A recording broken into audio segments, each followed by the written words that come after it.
Enemy squad deploy. What's up, Doc?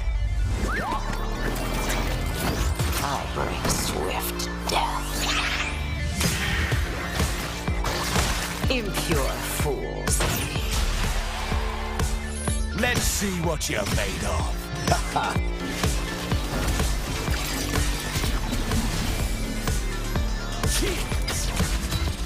Stay still! I'm trying to shoot you.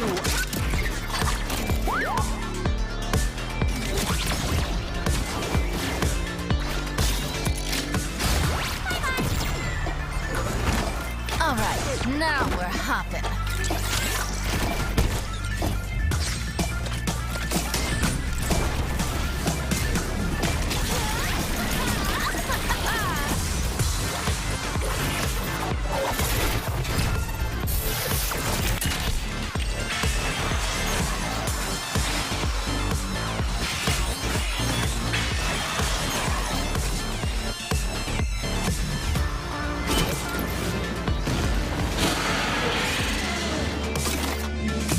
Mission's off to a good start.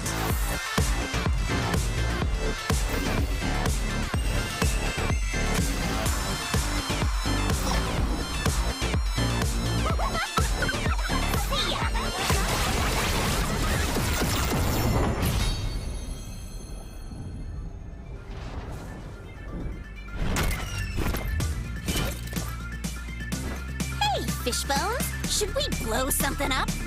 You might inconvenience people and hurt their feelings. CTBC Bank is Taiwan's top financial institution, but we're not stopping there.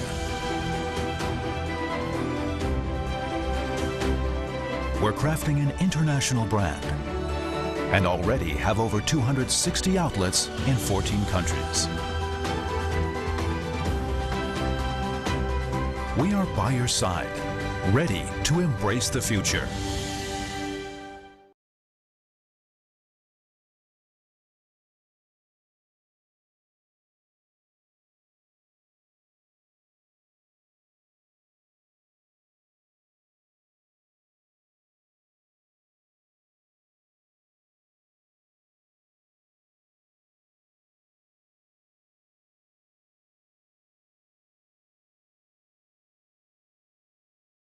Your family.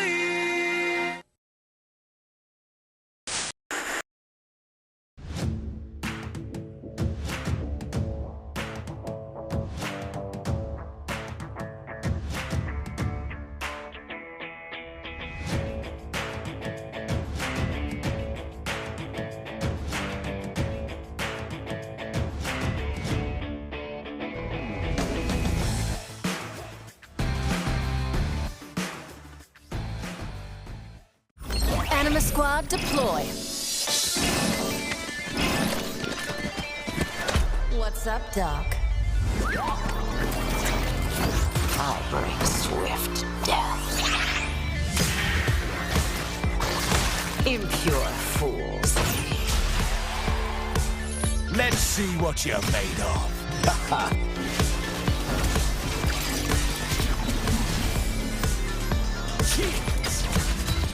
Stay still! I'm trying to shoot you.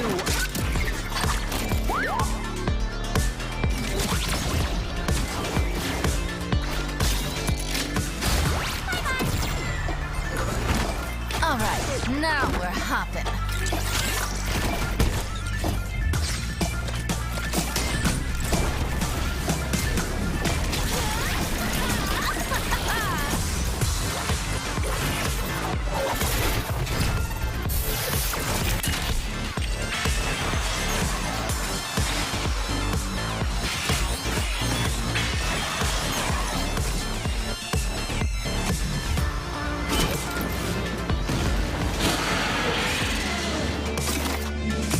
Mission's off to a good start.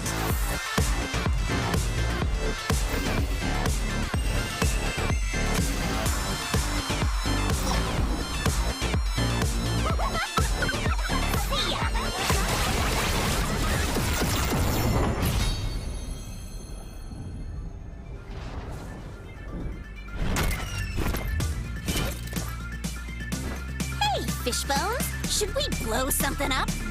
You might inconvenience people and hurt their feelings. CTBC Bank is Taiwan's top financial institution, but we're not stopping there.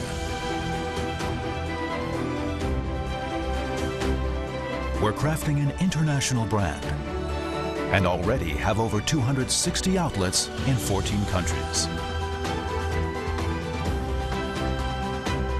We are by your side, ready to embrace the future.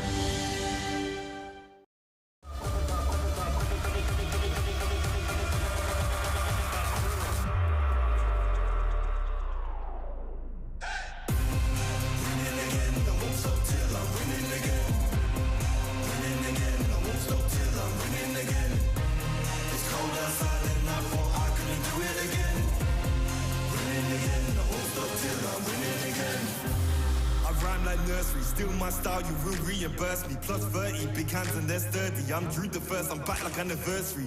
I came back worthy, like I swam in lava till it no longer burns me. I walked the desert for my ego's perjury. Working for that zone where you can't outwork me. I'm a big man, but I ain't 32. I came to the front line with like 32. I'm a Rex, that's a shout out to 32. I'm a danger and I play 32.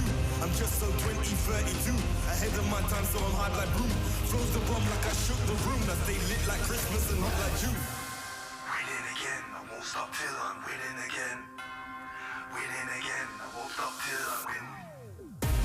It's cold outside and I thought I couldn't do it again.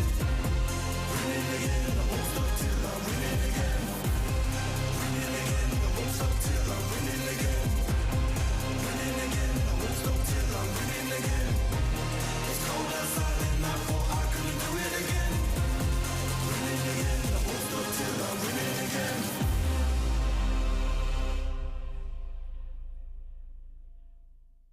I'm a wall of danger. I'm addicted to the wild and nature. If you give me your heart, I'll break it. I've been known to lie. I've been known to lie. I was sitting all alone on the sidewalk when you caught me by surprise. I'm a lone wolf, I die by my own rules. I know when to follow my prey, and now it's right in front of me.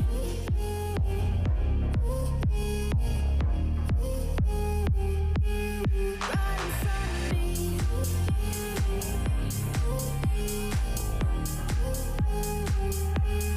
Right in front of me.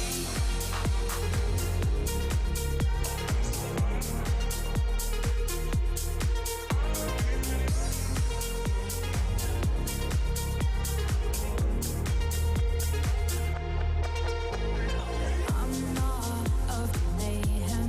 I would chase 100 more highs to trade. In it for chaos I'm creating.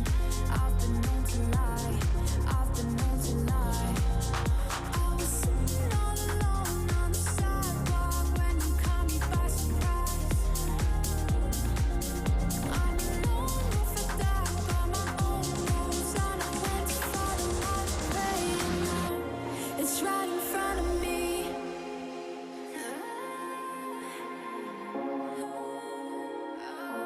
It's right in front of me.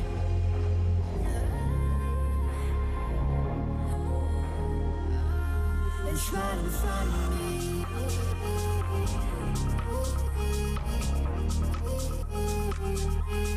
Right in front of me.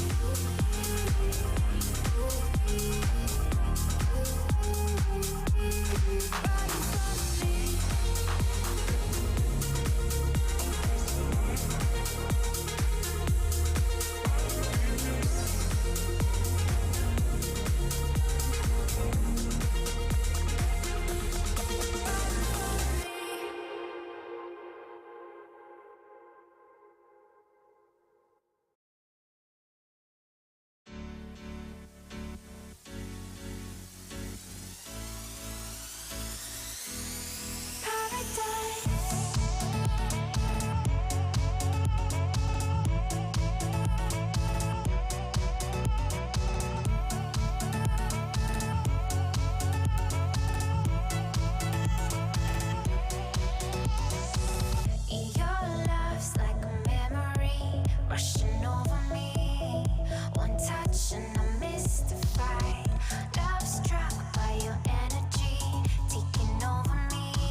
Take me to paradise.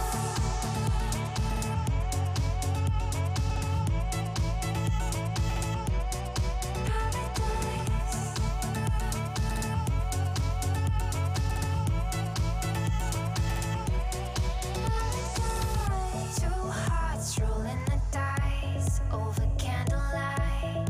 We slip into overdrive. One look at the city lights, getting hypnotized. This is a paradise.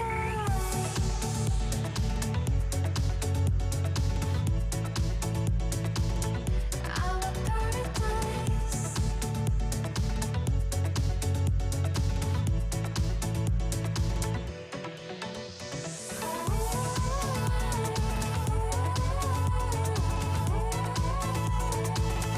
We're in paradise.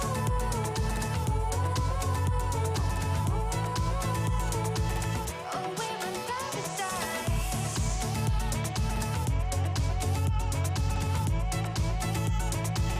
Take me to paradise.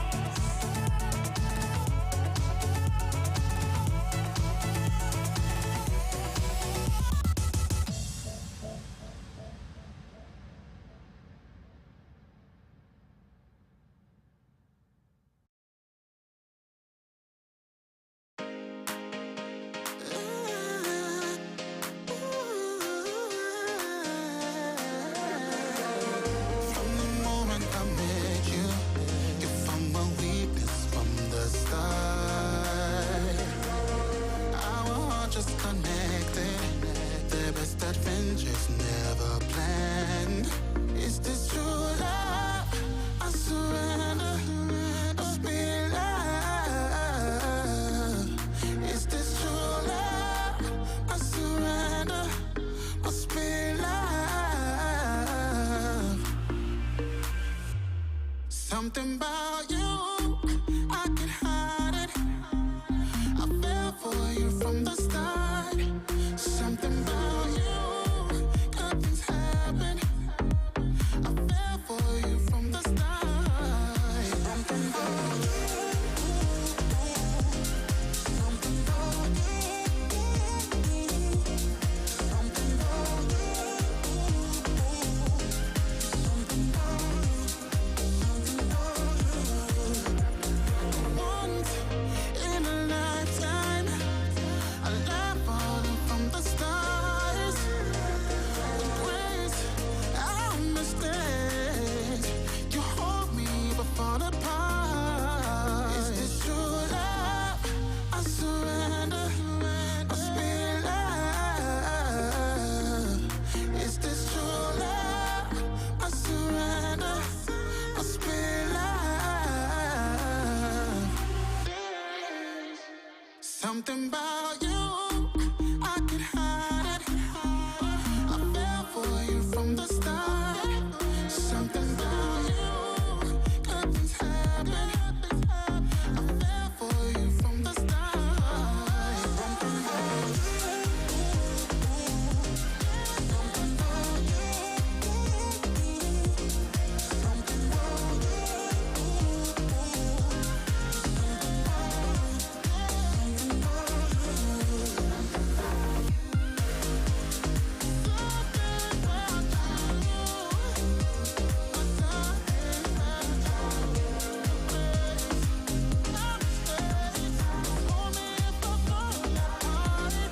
something about you.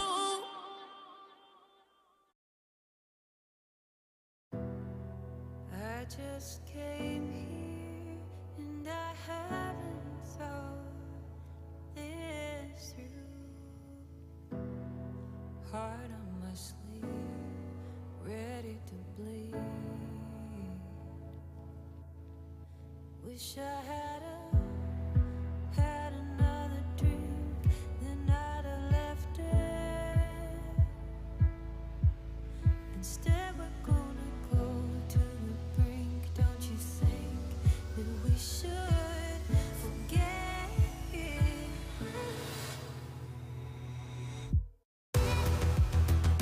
Give me all your love, give me all your love. Give me all your love, all your love.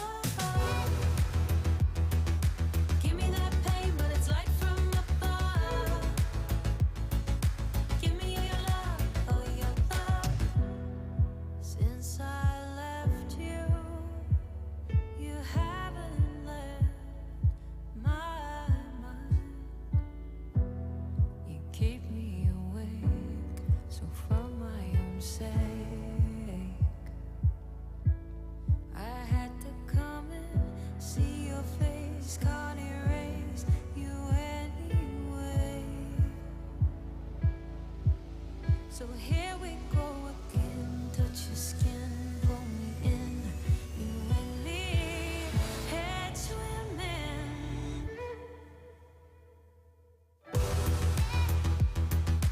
Give me all your love, give me all your love. Give me all your love, all your love.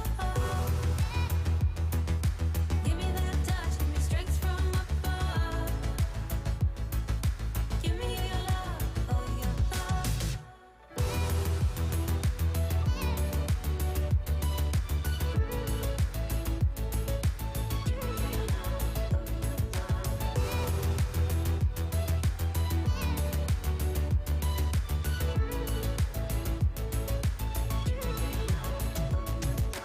Naked and raw, with your failures and your flaws. Bring me what you are, the lightness in the dark. Naked and raw, with your failures and your flaws. Bring me what you are. Give me your failures and your flaws. Give me all your love, give me all your love. Give me all your love, give me all your love, all your love. Give me that pain, but it's light from above, light from up above. Give me your love, all your love. Give me all your love, give me all your love. Yeah, yeah, yeah. Give me all your love, Give me that touch, give me strength from above, from above, yeah. Give me all your love, give me all your love.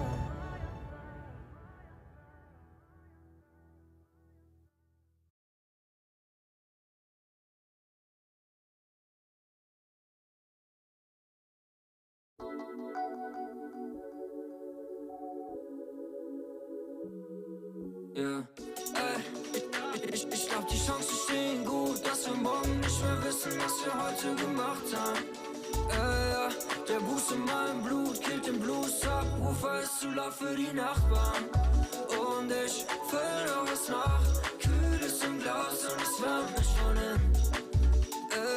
Korkenfliegen sind wach, bis am Morgen danach alles von vorne beginnt. Fick auf eure Art und eure bessere Gesellschaft. Ich mach Party ohne Grund, auch wenn ich dafür nicht mal Geld hab. Nein, ich lebe nicht gesund und in den Tag, weil's mir gefällt. Mache Tracks, unterschätzt, diese Mucke ist mein Shelter. Seven versus Wild, ja, ich bau mir was aus Pflanzen nach und staffe nicht in den Wald. Gib mir noch was ein von dem Gift und die Sicht wird langsam dizzy von dem Wein. Seh nicht doppelt, sondern dreifach, wenn der Mond mal wieder scheint, ja. Immer unterwegs, weiß nicht, ob ich ankomme. Schaut tief in mein Herz, aber findet keine Antwort. Yeah. Ich glaub, die Chancen stehen gut, dass wir morgen nicht mehr wissen, was wir heute gemacht haben. Ja, der Boost in meinem Blut killt den Blues ab. Ufer ist zu laut für die Nachbarn. Und ich füll noch was nach. Kühles im Glas und es wärmt mich von innen. Korkenfliegen sind wach, bis am Morgen danach alles von vorne beginnt. Viele bunte Drinks und ich chill an meinem Block. Tasche voller Ort, deshalb lauf ich vor den Cops. Brüder wollen chillen und ich schaue auf die Glock. Gerade passt es gut, ich habe 20 Gramm gekoppt. Rauche in der Einfahrt, Handy aus dem Weinglas. Wie lang ist es her, dass du das letzte Mal geweint hast? Alles ist im Einklang, ja. Fische nach dem neuesten Shit und das ist nur der Beifang. Immer unterwegs, weiß nicht, ob ich ankomme. Schaut tief in mein Herz, aber findet keine Antwort.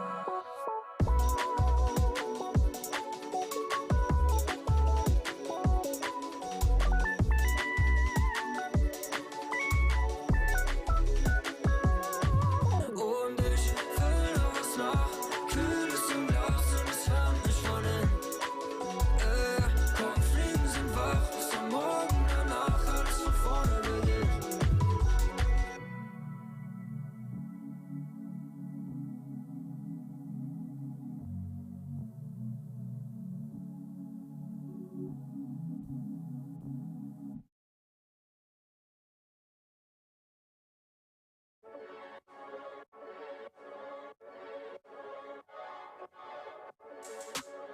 Yeah. I'll avenge you.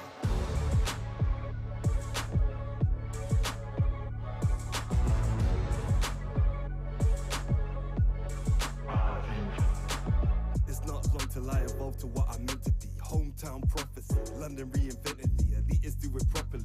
MJ would have rocked with me. It feels like a crown is the only thing on top of me. Honest things in CD, get high like PG. Guys is like Ouija, stay smart like 3P. Get fly like ET, live east like E3. I am the only trilogy that beat no repeat. I kill the beat, I slay the beat, I kill the beat, I'm an avenger. I kill the beat, I slay the beat, I kill the beat, I'm an avenger. I kill the beat, I slay the beat, I kill the beat, I'm an avenger. I kill the beat, I slay the beat, I kill the beat. I represent evolution like Charmander. Come through on the mic with a hard banger. Biblical with the bars, I'm the last rapture. I'm Picasso with the pen, this is art grammar. Lightning with the flow, call me for the rapper. I've been through some stuff, you will marvel at my chapter. Loud with the amp, but I call it a big bagger. And I'll elevate my family, the only thing that matters. I killed the beat, I slayed the beat, I killed the beat, I'm an avenger. I killed the beat, I slayed the beat, I killed the beat, I'm an avenger. I killed the beat, I slayed the beat, I killed the beat, I'm an avenger. I killed the beat, I slayed the beat, I killed the beat. I killed the beat, I slayed the beat, I killed the beat, I'm an avenger. I killed the beat, I slayed the beat, I killed the beat, I'm an avenger. I killed the beat, I slayed the beat, I killed the beat, I'm an avenger. I killed the beat, I slayed the beat, I killed the beat.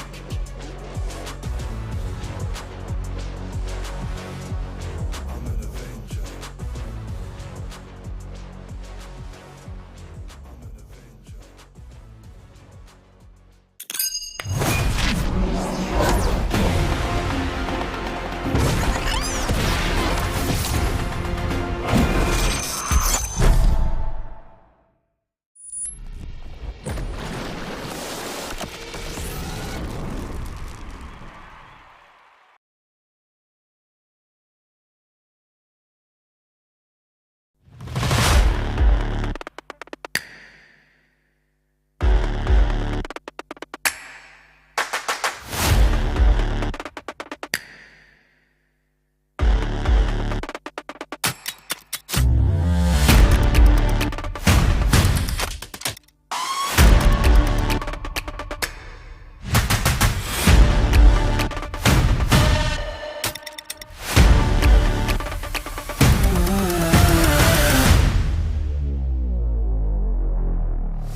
All right, welcome one and all once more to the PCS Spring 2022 playoffs. I am Pyrotechnics, and I am joined by Nightstar for today's matchup for CFO, taking on the likes of Meta Falcon team. Before we get into all of our pre-match analysis, I would like to take a moment to thank our wonderful sponsors, CTBC Bank and Caliber. Thank you for making the PCS possible. Also, a special shout out to our broadcast partners, Carry Live, Riot Games, and Garena for making this all happen. Now, Frank, I know you've been watching and waiting. We've had a whole week. We've had our first taste of the playoff action in a 3-1 victory for Deep Crossover Beyond Gaming last night.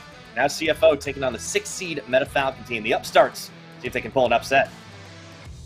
Yeah, that'll be the big question here, right? Because this, contrary to what we saw yesterday, this feels a lot more like a David versus Goliath sort of matchup. Yes, it's the 3 versus 6 seed, but you also just kind of compare the pedigree, right? There's so much experience on that CFO roster, and then you take a look over on the side of MFT, they're still trying to write essays while they're trying to beat people on Summoner's Rift.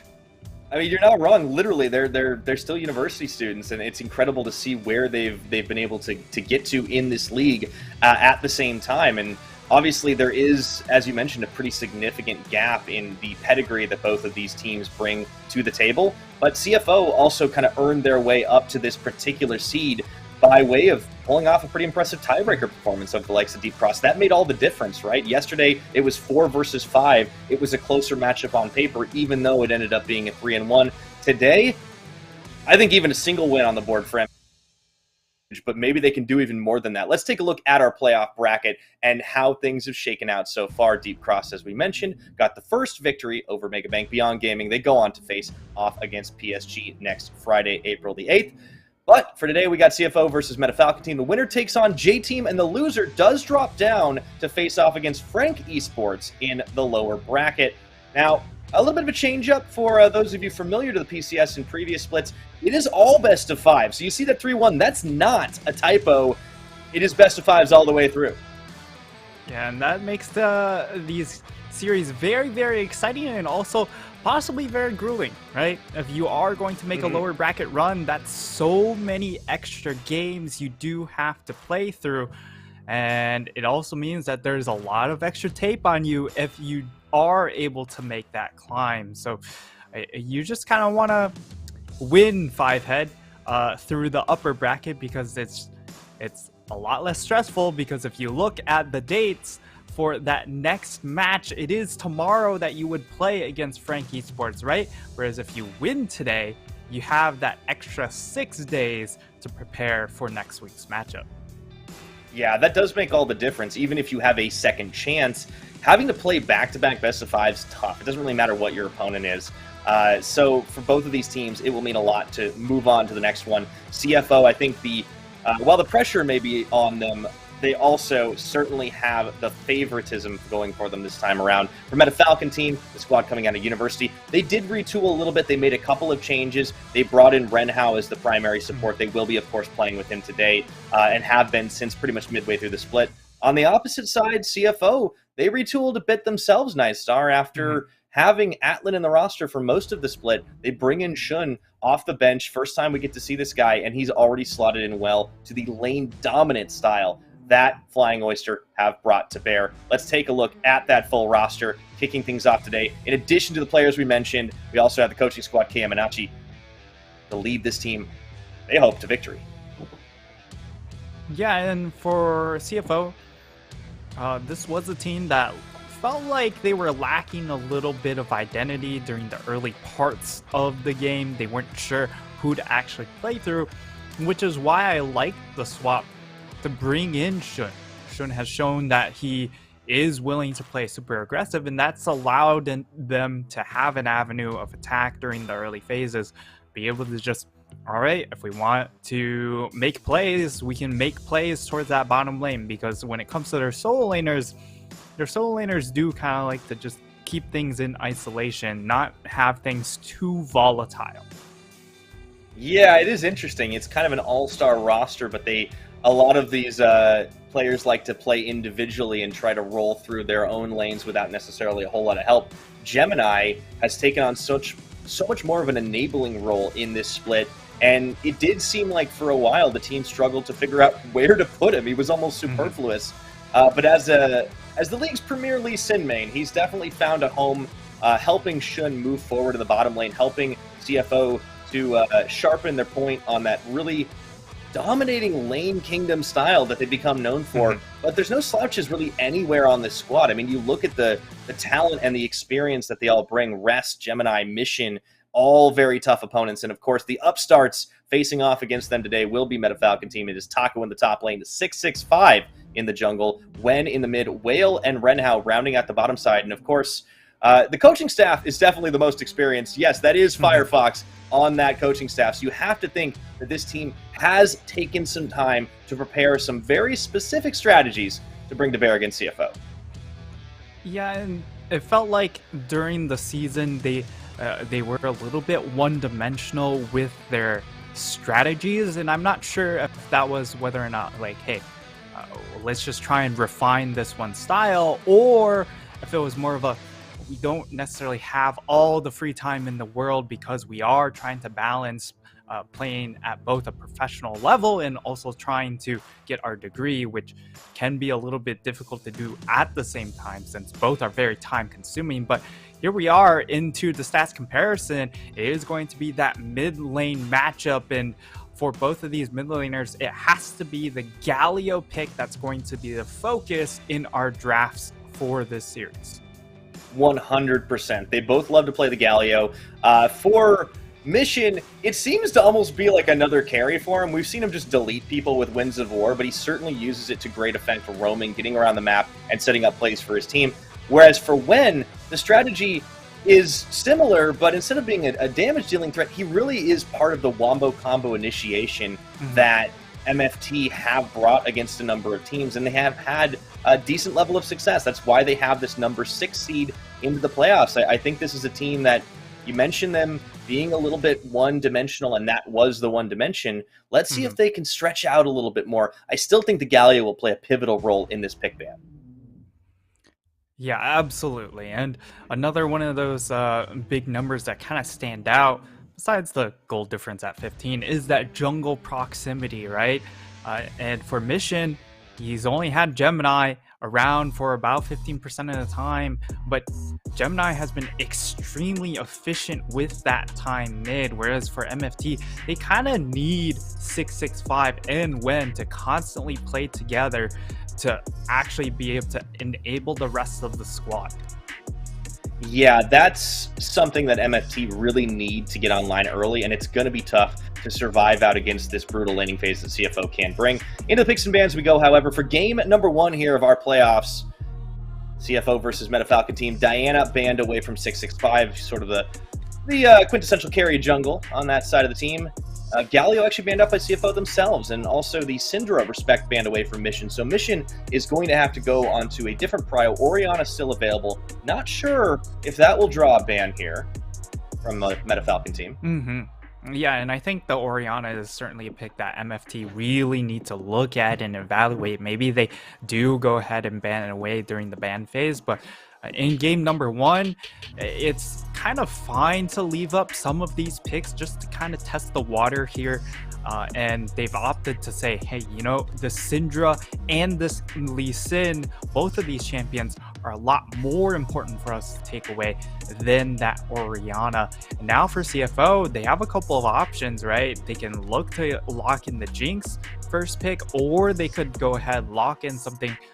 Okay, I was thinking more of the AD carry priorities, but they go ahead, lock in the Volibear because of the fact Lee Sin did get taken off the table, and it is a champion that sort of operates the same way as the Lee Sin, allows you to play very aggressive early on, enables a lot of dive threat early on as well once you hit level 6, and it's, again, a lot more about snowballing that early game and set yourself up for that mid game, just being able to get your lanes ahead. Absolutely. So CFO give themselves a relatively powerful pick, and now MFT are going to answer back with the Graves. In a lot of teams, we would consider this to be a lock-in for Taco on the top side, but it's not the case for Meta Falcon team. They're one of the few teams that likes to run this out of the jungle, and I do think it remains to be seen what the choice is, giving some options. Usually teams will try for the counter pick top. And this is something you have mentioned, Nightstar. We were talking in the pregame whether we might see the switch up of the AD carries continue and bleed over into the PCS.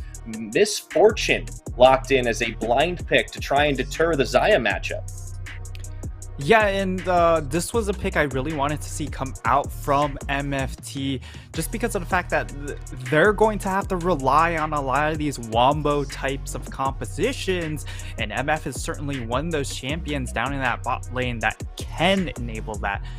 However, for the side of MFT, now we need to see some sort of lockdown, some sort of AoE lockdown, whether or not it comes in the form of like maybe an Amumu support. That's something we haven't seen in a very long time, but it could happen. Or something like a Malphite in that top lane. For the side of CFO, they've gone ahead, locked in Aphelios and possibly the Nautilus, although that might just be kind of a taunt hover there, saying, hey, MFT, most likely you're going to go for this because it does provide that lockdown. But then they go ahead, lock in that Orianna, so we will see Mission get his Orianna here before it goes into that ban phase in the second phase. For sure. So, pretty comfortable picks for the CFO side. It is worth noting that this is actually going to be the first Aphelios game for Shun, as he came in so late, only played the Xayah and the Jinx on this side of the matchup. And you talk about single target lockdown, well, the Leona would fit the bill in some cases. You can get in there and try to make the plays. I wonder how the 2v2 is going to go. And you see that the focus is on trying to turn the bot side away as Renata Glask is banned out. Koala has been one of the supports in the PCS to play that champion, although not to great effect. Yeah, but the Renata is going to be very effective to what MFT generally want to conduct their drafts, right? They want to involve a whole lot of dive, and that's a champion that can deter it very, very well. I also expect maybe something like a Rakan banned out here for the side of MFT, because it is another champion that counter punches very well. And I think CFO, when they're put in a more counter punch sort of scenario, that's where they really excel. So I'm looking at either that or the Nautilus banned out here for the side of MFT. Well, taking their time. MFT are going to actually take a swerve here. They're going to ban the Gangplank out against the likes of Rest. I did want to talk a little bit about Rest, because one champion that we haven't seen hit the ban column at all in the entirety of playoffs so far is the Gwen. It hasn't actually been picked up, and I'm curious to see if Rest is just going to go for it for CFO side. Obviously, he won't get the counter pick, but if MFT show their cards early, he can get himself into a pretty comfortable situation. Now for the side of MFT, they can go ahead, lock in a mid laner if they want, because they already know the mid lane matchup. I think that's probably best. Or if they have the idea of, hey, we'll go ahead, play something like a Malphite or a Scion here, with some sort of weak side top laner, it would be okay to lock that in here as well. But MFT, they go ahead, lock in the Zoe, so this is going to be a very sort of different champion for Wen, but again, it plays very similar to how they want to conduct themselves, right? Because you're going to be able to when those mid-game team fights do come around, you're going to be able to pop off by picking up summoner spells off the ground and hopefully have those sort of resets potential. Yeah, the mid-game team fight definitely is looking good for MFT here, but they're going to have to survive that lane phase, right? That's always the struggle. Yes. And Wen has not had the greatest track record on Assassin champions. I think the only one he's really won on this split has been the Vex. But we will have to see if he's able to pilot that to some more success here. Last couple of seconds going to tick down for CFO. They've already got the Nautilus locked in to round out that bot lane. And on the blind, they are going to go for the Renekton as they let that one go in. So a bit more of a beefy front line. It does feel like it's going to be a pretty Mission and Shun heavy game as far as damage dealing is concerned. But in the early game, if they can just steamroll, then they don't necessarily need to rely on their scaling. Right, and now you have some options, right? You could put that Graves into that top lane. It's not a bad matchup into the Renekton. Or right here, you could go for something like a Malphite or a Gragas, which has been really what I wanted to see come out from MFT. Taco, he's played a number of champions from carries to these tanks, and I think a tank really fits this composition very, very well. Of course, Gragas not your typical tank, right? Because we have seen a bit of a shift when it comes to top lane itemization.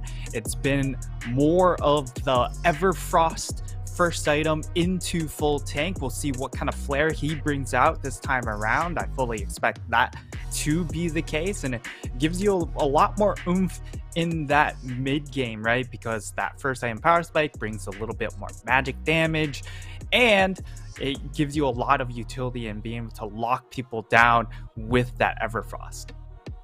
Yeah, I think it adds a lot of the front line for them as well, which is something that MFT was going to have a bit of struggle with before. Now, pound for pound, it does seem like on the opposite side, CFO have drafted themselves a pretty solid, in some cases, blind lanes to try and just roll over opposition. But as you mentioned, the matchups that were picked by MFT should be able to hold on. The question is it going to be enough when you compare some of the skills, right? Like, this is a team that MetaFalcon team have not been able to find a win over in the regular split, but they have had a week and some change to prepare themselves. Who do you give it to just on compositions alone? I think compositionally, I actually do enjoy MFT's comp quite a bit. Really, the only pick that stands out to me that might be a little bit out of place is the Zoe, because you have a whole lot of team fight power, right? But the Zoe is mostly focused on pick potential. But I think they need a little bit of pick power in order to possibly get themselves that man advantage situations against CFO. So all in all, MFT's composition feels pretty good, but at the same time, if it does get to a late game, you do favor the Orianna and the Aphelios. Yeah, it always feels like there's going to be a bit of timer playing off against champions like that, especially in the hands of Mission and Shun. So we get on to the Rift for game number 1 here of the PCS Spring 2022 playoffs.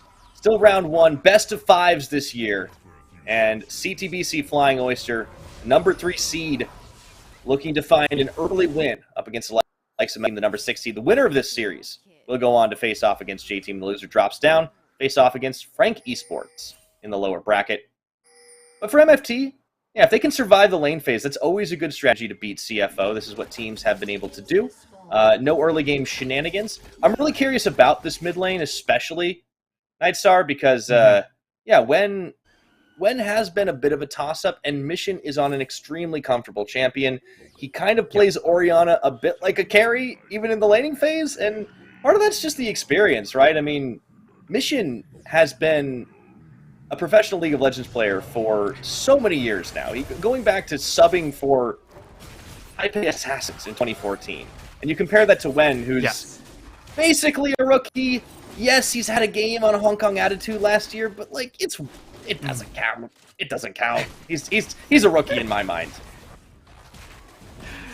Yeah, he only had one game, so it's not like he was fully exposed to the PCS at that time, right? It was merely a just a taste. Just, yeah, very much an appetizer. So we'll see how well he's able to perform in this matchup.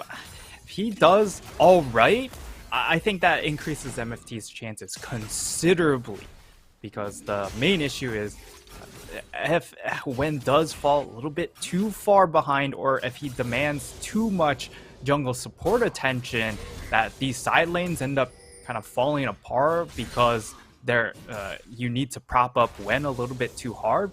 That's going to be problematic. So if he's able to lane all right here, yes, he might drop or go down in CS, but that's okay as long as he's able to stay safe and stay relatively even. Yeah, I think that's going to be something we'll have to watch for. Now, 665 in level 3 is going to come in and find Mission. Smokescreen down, forces the flash away. That's actually a pretty good start there for MFT, and Mission just clearly didn't expect him to be coming in at the level 3 mark. Yeah, and we're seeing that difference in jungle proximity already, right? About 25% coming in for 665 over into that mid lane, and already that's showing. But Wallace here to answer back already. All right, when waiting in the brush, Ward is down, surprise. Does spot him, and there we go. Paddlestar going to nail him as well. He's actually out, so this was kind of enabled by the fact that Shun and Koala got a really nice fast push on in the bottom side, but it doesn't amount to anything here, and I suppose maybe CFO can make up for the jungle proximity difference by getting a support proximity difference. Yeah, and it's going to be a bit of a split map situation now. Gemini turning his attention towards that top lane. This is a path that Taco's not going to know about. Yeah, Taco relatively safe. He did actually already use his E, and that is going to be the Sky Splitter. Oh dear! Flash is so late, but he does manage to get away under the safety of the tower. That was so close. Taco, what are you doing, man? Don't even bother getting close here. He's got to be so careful for the rest of this exchange, as Rest always has deletion potential, but he does get out and deny the first blood. Yeah, I feel like he thought that he was close enough to his tower that he would be fine, but then he takes that last burst of damage that all of a sudden he does end up burning the flash there. He did have, of course, that extra potion along with a biscuit coming up, so that's why he's able to stay in lane. And of course, Gragas has fantastic sustain built into his kit, so he will be back to full HP. No issues with that. And now 665 will be back towards that top side to help out his top laner, secure this farm at the very least. And Rest, I mean, sees it.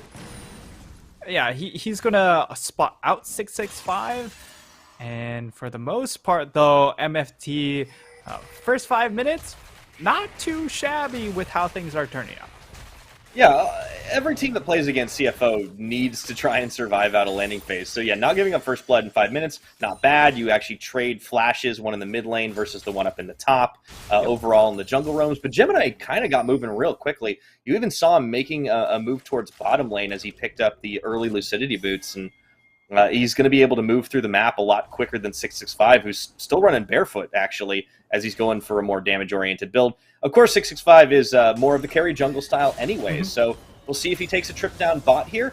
Looks like Whale and Renhao have managed to stabilize a little bit of a CS differential, but they are going to find the Zenith Blade, a little denied by Shun. They do get the stun off onto Koala. Smokescreen forces the flash now, and Shun turns him back a good amount of counterpoke, but still, they got a summoner out of the support and didn't have to give anything up in exchange. Yeah, all in all, not a bad turn of events, but now Gemini revisiting this top lane. Can they make this dive happen? It is a level 6 Gragas, one of the most difficult top lane champions to dive. Taco's needing to hang on to a little bit of mana here, and I think he knew that this was coming. No flash, but he's trying to bait this one out here. That is going to get the start of it. The party cask is coming out. Rest still tanking it up. And that is going to, for the time being, slow this dive down, but he's already used it. He's going to try to clear that up. I think they will. Dragon does go down, and I think Taco might just be sacrificed as First Blood goes through. Oh, okay, flashing to juggle a bit of aggro. Bit of a dirty exchange, but they get the kill. Still, I mean, it was sort of expected that they would try and continue to force that dive attempt, and for the most part, it works out, but Taco being able to burn the jungler's flash there is still something noteworthy, and it will be an exchange of red buffs. The big fear here now is that now that Gemini is level 6, do they go for a very return or early return gank on this top lane? Because Taco still does not have flash up available, and I think we're going to see it happen again. I think so. Okay, all right. It looks like Gemini and Rest are feeling a little snacky here as they go for Taco round 2. He's got to see this one coming. Doesn't have his cask once again. And, the Sky Splitter into the Stormbringer. This time, Gemini is the one to get the Goomba Stomp off. And you got to start seeing that one coming. 665 way too late to the party. That Bramble Vest honestly didn't look like it protected Taco at all. Yeah, but 665, hey, he's going to be a benefactor. He gets all of the CS Pyra, so while it is certainly a loss for Taco as MFT are down already 2k, at the very least, 665 feels great. He gets that entire wave. He's not that far ahead. He's only 6 CS ahead, but it is a decent chunk of experience coming in from that extra wave, and now will be CFO getting this first Rift Herald. That certainly gives them options to try and accelerate the game, right? Because you get this Rift Herald, Shun and Koala make the rotation up into this top side, and I feel like they could try and perhaps attempt yet another dive on this top lane, especially with the extra numbers advantage. Yeah, Shun hits level 6 as well, so Moonlight Vigil going to be available. You actually see Whale and Renhao backing away on the bottom. They might see the counter swap coming in, but this was a much faster move by CFO and unanticipated by MFT. It would be a 2v2 if 665 sticks around here, which he absolutely should do. Still, this time Taco has access to both his flash and his ultimate, so if they wanted to make the play, it's a bit more dangerous. Shun's a little squishy here. I think they're just going to settle for pushing this in. I'm curious to see where the Rift Herald ends up going. It's in the hands of Gemini right now, but they are going to take their time about it. But what's interesting is that nobody's defending bot side. Renhao and Whale backed away and did absolutely nothing. That is the bigger concern here, Pyra.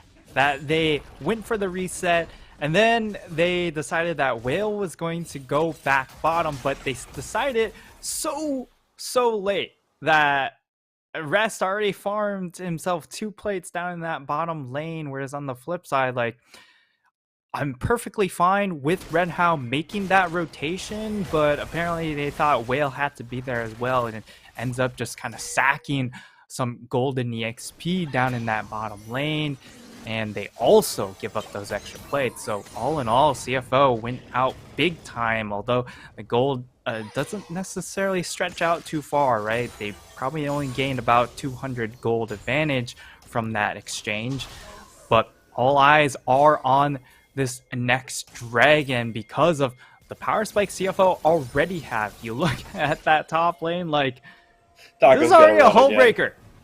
Yeah. Well, I mean, Rest is the one with the hull breaker, and he's going to get dove 1v3. Let's see if he can actually hang out. That's the combo they were looking for as they pull off the pick. And that's nicely done, but here we go. They got to match pressure against Shelly as Taco can't really hold the line on the inner tower. And, man, it's almost like we're watching lane swap meta again.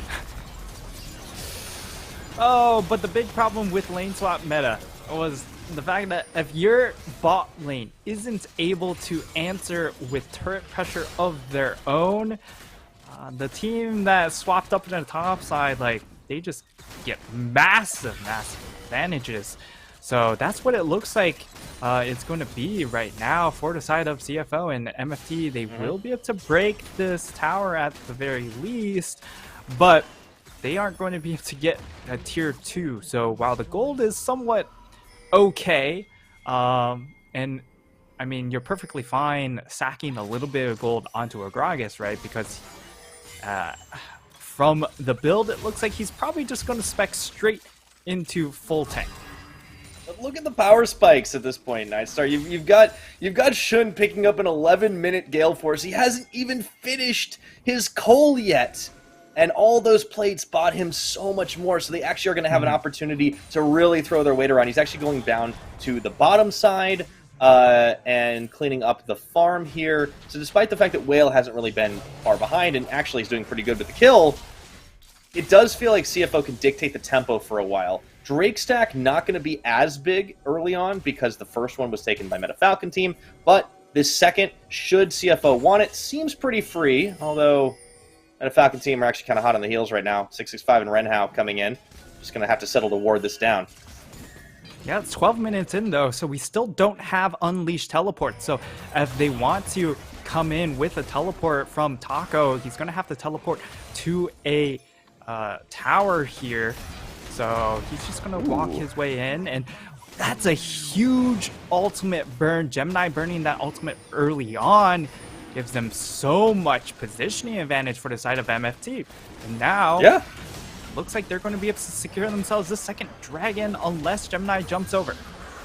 Okay, he does, but he does. And so burning flash to get. All right, well, we'll just pretend we didn't see that one. He tried. MFT did a really good job at actually forcing Gemini away. He didn't want to take the chance that he'd get stopped up and end up giving some gold back over to 665. So instead, he burns his ultimate. Then half-hearted attempt at the steal flashes out. So Gemini kind of loses out fairly big on that one. And Meta Falcon team have got a Drake stack of their own with the Mountain Rift coming. Yeah, and it gives them a way out, right? Because now they can play for that Dragon Soul capitalization, and this is also a fantastic Dragon Soul, right? If you get that Mountain Soul onto a champion like Leona, like your Gragas, all of a sudden this Renekton pick is going to have a really hard time to play these team fights, and I think that's why you see Resky has gone for the Hull Breaker, just so he does have that 1-3-1 pressure at the very least, or more of the 1-4 instance for this composition. And that just might be how they try and force their way around for CFO when it comes to this mid game, as plates now fallen off, and that means we have unleashed teleports, and that could mean Taco could look for a big teleport opportunity if the ward setup is there. Yeah, you talked early on about how there is a little bit of pick potential on this MFT side in the form of Wen Zoe, but Taco can do it as well. If you can get a flanking TP off, as you mentioned, the Explosive Cast can bop a priority target into the waiting arms of MFT. This is the mid game. This is where they should have the most confidence. Despite being down in the gold game, they have the composition that thrives a little bit more in this moment as well. Riftchild actually getting started up by CFO. That should be spotted now that the ward is down. They know Shelly's not there. They know something's got to be up. Question is, are they willing to fight for it? You've actually got Wen going up to the top side. So MFT are the ones that are actually splitting themselves up here as they try to defend on multiple fronts. Yeah, right now they're set up in more of a 1-3-1 instance, but for MFT, they can't walk up too far. That's going to be the flash away. Koala does manage to get a knock-up as he pulls the dredge line into the ultimate. Shelly's going to get enabled. That is 665 forced to flash away, but a huge bullet time. Can they capitalize, though? Shun so low. No, he dodges out the Sleepy Trouble bubble. And meanwhile, down bottom, Rest is going to be able to take a tower as well. So CFO get 2 towers. They get out. And they even take 665 with them as well. So close, though. And oh, there we go. It's going to land. But do they have the follow-up? Paddlestar intercepted Shun. Oh, man. He's got to pay his bodyguards double time after that. Oh, they definitely deserve OT on that one. And now, looks like they still want more. And how? Okay. No deletion potential. And Wen was actually taking tower shots on that. So MFT, despite the best efforts, they cannot find a kill here in the mid lane. And are gonna just have to settle for chip damage. They lose 2 towers and their jungler. Yeah, it's definitely rough because all of a sudden CFO, they're out to a 5,000 gold lead. And as we see the replay, 665 just loses track of where that Orianna ball in his, he really makes a bit of a blunder on this positioning. He wants to find a little bit more damage, ends up getting caught out. Mission finds a brilliant catch, and they just have enough damage. But you see the potential of this composition, right? From the side of MFT, they find the return damage, and it was just so close to really turning that around.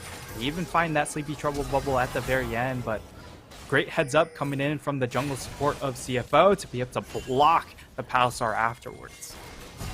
Yeah, protect the president for sure there. Shun able to stay alive, and still a low kill game, but the gold lead continues to move in the favor of CFO as they just keep knocking down towers. Rest is becoming an absolute nightmare on the side lane, in addition to having picked up his Hullbreaker. He's, well, okay, I'll talk about that in a minute because, yeah, Blade of the Rune King also going to help him in the side, but Taco's got some troubles of his own here. That's going to be, oh, the Explosive Cast knocking Rest away. They do find Koala and should have just enough with the collateral damage. 665 takes him down. So there's a man advantage here now for MFT, but what can they do with it? Yeah, and conveniently, though, Pyra, there is a dragon coming up in 10 seconds. There is. So now they're going to try and catch out Taco. If they were to get a big chunk onto him, it would be significant because he doesn't have Unleashed Teleport. But it looks like MFT, they've turned their attention towards that mid lane. They're going to get mid lane priority, and now they're going to position themselves to try and find a fight afterwards. Tried to steal that off the Paddlestar. That was coming close, over the wall. up against the likes of a Smite. Can they take the fight? Rest goes in. Big dominance. Taco's actually going to get taken down here. Shun is forced away, but it doesn't matter as the reset comes through for CFO. They've already got one here. Can they get even more? Slowing them down. Rest still on the front line, and bit of a disaster for Meta Falcon team. They opt to take the mid turret, but they forfeit the dragon and then lose a kill on the ensuing fight. Yeah, now when... Looks like they were trying to chase him down, possibly, but yeah, in that instance, Taco ends up going down a little bit due to misposition. He comes in from a great angle, right? But if you look at his itemization, he doesn't quite have that first big tank item, right? He's got a lot of a mishmash at the moment. And because of that, he can't position as aggressively as he would have liked, as you saw in that instance. We'll see it on the replay. He jumps on in, And because he doesn't have quite enough defensive stats, he just blows up immediately. And unfortunately, for the side of MFT, they weren't able to follow up and capitalize on their top laner, trying to buy time on the side. Yeah, you know, Taco being set so far behind certainly has disadvantages. He still hasn't been able to pick up a full item, not on the Mythic anyways. Rest just 665. chewing through his health bar there. I mean, that's just like a few autos, all the meek, all that stuff. It's looking a little bit rough. Meanwhile, in terms of items on the opposite side, Gemini's able to get his Force of Nature here. We're starting to see the 2-item spike coming through for CFO's side. And even though the mid game is where MFT's composition should shine, they're finding themselves losing just little by little on these engages and trying to find catches, not doing enough damage.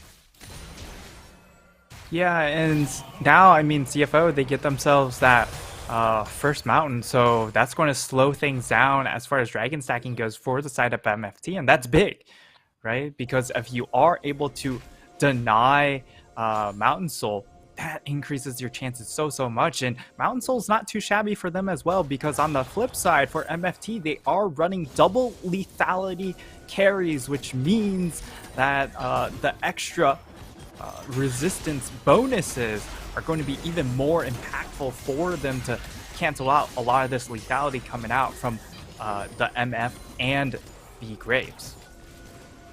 Oh, gotta be careful not to get pincered here. Gemini was wrapping around. So much vision control that CFO have in the Meta Falcon team jungle here. Now Rest is going to get 1v2'd, but even so, you can see that Flying Oyster just dragging MFT around the map right now, and it's so hard for them to find an answer, to find an opening. It's just a lot of bait and switch, and they're just a little too far behind. It's almost a 7,000 gold advantage for CTBC Flying Oyster. Now they can start to beat out the Baron. They might just start it here. Gemini's tanky enough, and quick blue trinket is popped to spy this out, but they just commit to it. They have an Aphelios. Mission is waiting. Mission. He's in a perfect position as well to catch people out. Oh, the damage. Does walk away. Oh, and it's going to be teleport coming through, but look at that, 665's already out of there to teleport. You can't cancel it, and Taco's in so much trouble. Oh, it's an absolute disaster for MFT right now. Talk about a collegiate team. They are getting schooled, as that's going to be the 2-man shockwave right into the slice and dice. Taco running for the hills. Wen just couldn't find an opener. A quick 3 for CFO, and it's going to be right back on top of the Baron. And CFO, they just find a fantastic call there, right? You go ahead, you know that you have the damage to take Baron at this point in the game because of how strong your Aphelios is. He also has that Bloodthirster up, so he is able to lifesteal very efficiently. And they just kind of do the Baron dance. MFT, they get sucked in, and with how far ahead Mission is, he just gets a massive chunk out. This positioning from Mission is just perfect. They aren't able to turn onto him, and when you find the initial catch onto 665, that's a lot of their damage removed.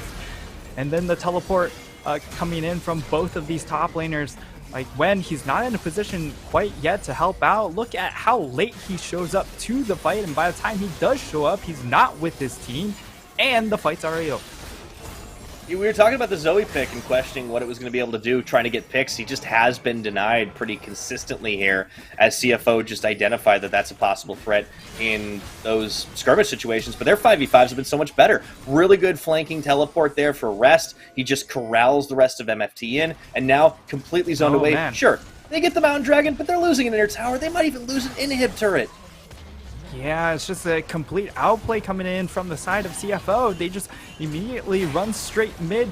This might be one of those instances where you just trade Nexus for not even Dragon Soul, but just third Dragon. And CFO, they're going to take so much off of this. They get themselves that mid inhib. But now, can MFT find the fight right after? They are trying to pincer in. Yeah, Taco, he kind of gives up the ghost, though. Does not really find the opening. Paddlestar lands, just doesn't do much damage as Koala just absorbs it all. Shun is actually caught, and he's forced to burn both of his summoners to try and get away from it. Meanwhile, Taco forced back on Rest here, and that is just such a massively tanky Renekton. Does get popped into the team. They should be able to do it. Big shutdown gold falls into the pocket of Whale, but right back on top of it with the Baron buff. CFO are going to be making their move up towards the top side. Wen goes forward, takes a little bit of chip damage, and in goes the Volibear, trying to get the slam dunk on. Gets a little denied as Wen stays alive in this one, but they are losing another inhibitor here, Nightstar. Despite Rest dying, CFO walk away with the lion's share of that fight. And I'm pretty sure they are very, very pleased with the results, right? They got themselves double inhib. They weren't quite able to get triple inhib because of the fact that Rest did end up dying down in that bottom side, but get themselves a whole lot of extra map control. So even though MFT were able to get themselves a third dragon, it's very hard to say that they'll be able to actually get access to the next dragon because of the fact that they're going to be dealing with so many super minions. Yeah, that's a bit of a risky proposition at the best of times. They've just been so thoroughly shut down in some of these fights. They finally get a huge golden fusion into Whale, but they need him to have a massive grouped up bullet time. The problem is you run the risk of being in the line of sight for Mission's Shockwave. You run the risk of Shun taking you down as well. It's just not going to be easy at the moment. I think they need to find that miracle engage. This is a very interesting approach here, Pyra, because if we look at Renekton's item build, he has an Even Shroud. He's gone for Even Shroud for his Mythic, knowing that he already has plenty of damage. I'm not sure if this is the purchase, but given how, you know, he's going to be operating, he's basically just a glorified support at this point. Yeah. And now we'll see. I mean, I guess at this point, yeah, there's no more side laning when you don't have any more lanes. Oh, Mission gets knocked back. They were hoping to try and knock him into the rest of the team. And it's going to be Nexus Turrets. The 5v5 does not favor MFT. They weren't even going to get into the range to get that Dragon Soul because it's not even going to come up before the game's going to end here. And CFO just bulldozed through the Meta Falcon base, completing the sweep, except Wen just barely gets away, but it doesn't matter because the Nexus is bare. And at 26.5 minutes, they're just going to let the minions do the job and take the game number one here up against the side of MFT in this playoff opener. Game number one goes into the hands of CFO. It was very clean and clinical coming in from them. So great look for them. Game number one, they didn't have to do a whole lot, but you do like that they were able to just kind of keep things even keeled. They never offered MFT that big opening to give them a chance in this game number one, which is really great look for them moving forward, because we did kind of knock them towards the middle of the split, being very indecisive with their shot calling and being caught out at a couple of points in time, and they gave teams opportunities to take that advantage, but that was not to be in here. No, CFO really did a great job of keeping Meta Falcon team at arm's length the entire time, denying the Zoe kills, really only giving a handful over in entirety. You can count the mistakes made by CFO in this game on one hand. And you know, Gemini, a little bit of an oopsie over by the Dragon Pit, didn't really end up punishing him. Yeah, he lost his flash and ultimate, but that was fine.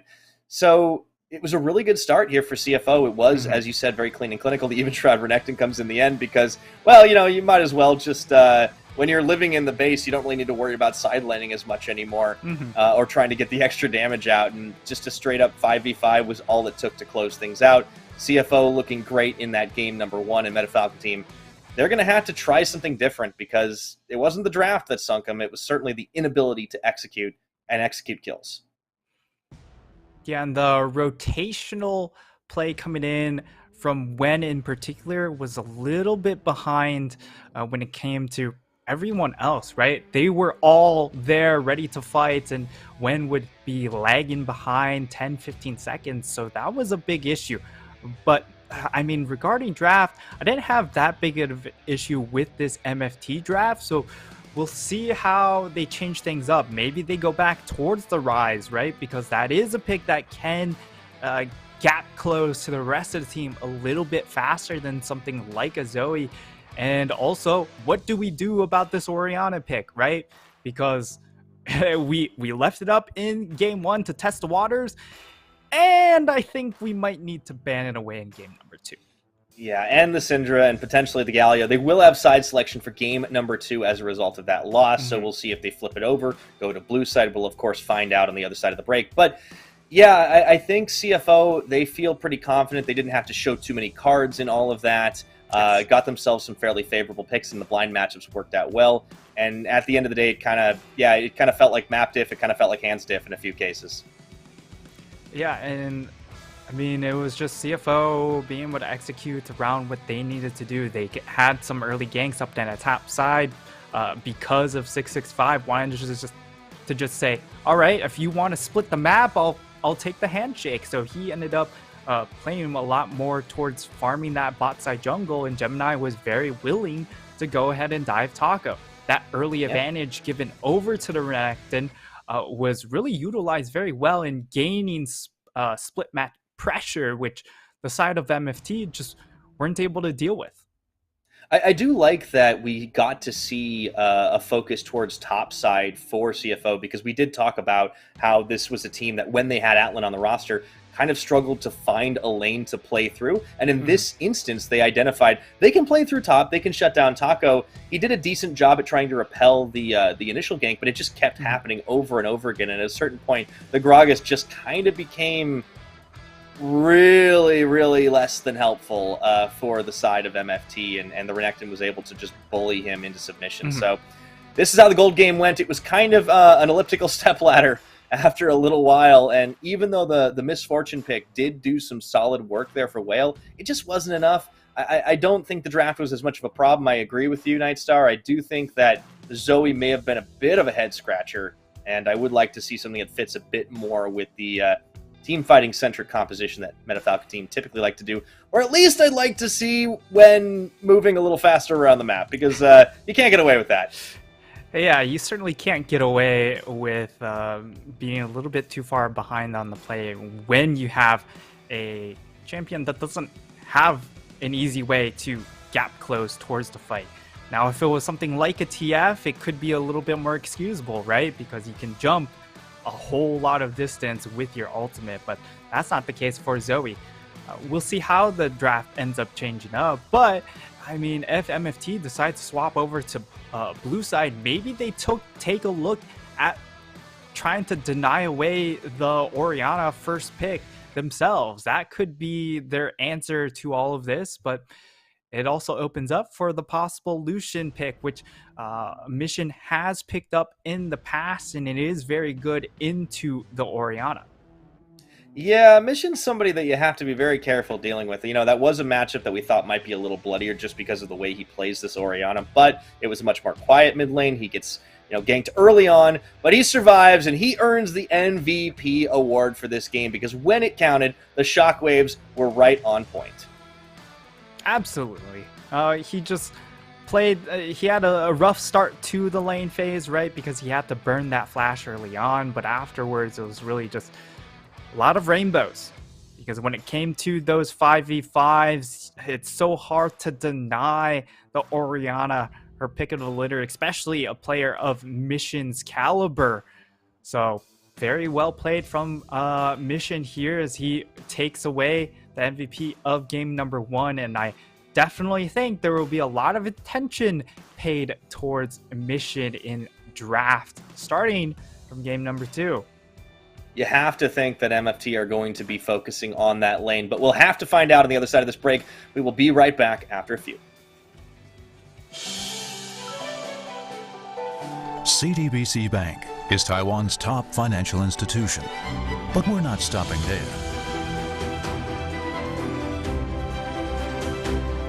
We're crafting an international brand and already have over 260 outlets in 14 countries.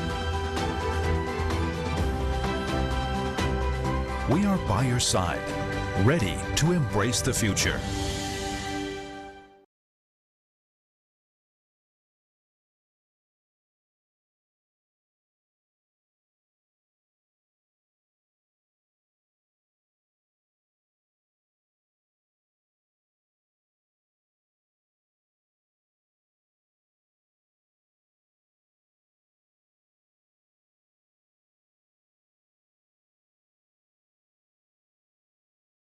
are family.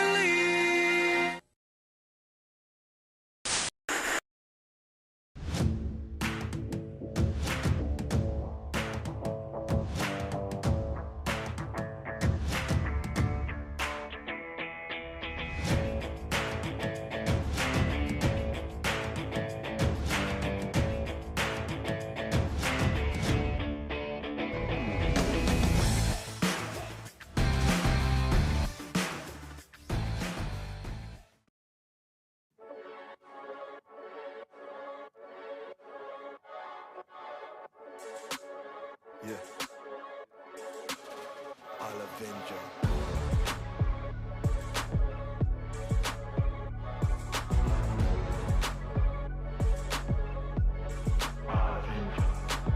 It's not long till I evolve to what I'm meant to be. Hometown prophecy, London reinvented me. Elitists do it properly. MJ would have rocked with me. It feels like a crown is the only thing on top of me. Honest things in CD, get high like PG. Guys, it's like Ouija, stay smart like 3P. Get fly like ET, live east like E3. I am the only trilogy that beat no repeat. I kill the beat, I slay the beat, I kill the beat, I'm an avenger. I kill the beat, I slay the beat, I kill the beat, I'm an avenger. I kill the beat, I slay the beat, I kill the beat, I'm an avenger. I kill the beat, I slay the beat, I kill the beat. I represent evolution like Charmander. Come through on the mic with a hard banger. Biblical with the bars, I'm the last rapture. I'm Picasso with the pen, this is art grammar. Lightning with the flow, call me for the rapper. I've been through some stuff, you will marvel at my chapter. Loud with the amp, but I call it a big bagger. And I'll elevate my family, the only thing that matters. I killed the beat, I slayed the beat, I killed the beat, I'm an avenger. I killed the beat, I slayed the beat, I killed the beat, I'm an avenger. I killed the beat, I slayed the beat, I killed the beat, I'm an avenger. I killed the beat, I slayed the beat, I killed the beat. I killed the beat, I slayed the beat, I killed the beat, I'm an avenger. I killed the beat, I slayed the beat, I killed the beat, I'm an avenger. I killed the beat, I slayed the beat, I killed the beat, I'm an avenger. I killed the beat, I slayed the beat, I killed the beat.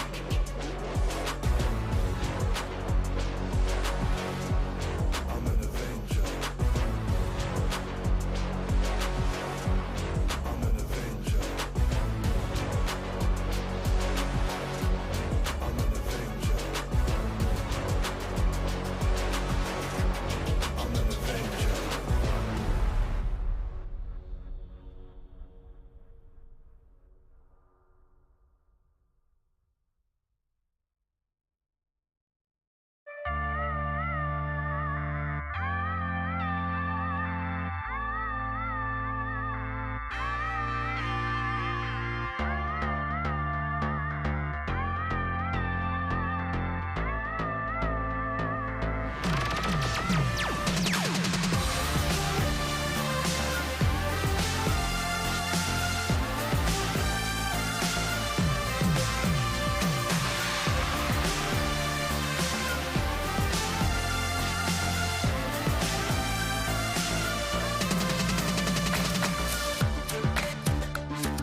clever. I'll make your heart skip a beat forever. Lure you in, make you think you're clever.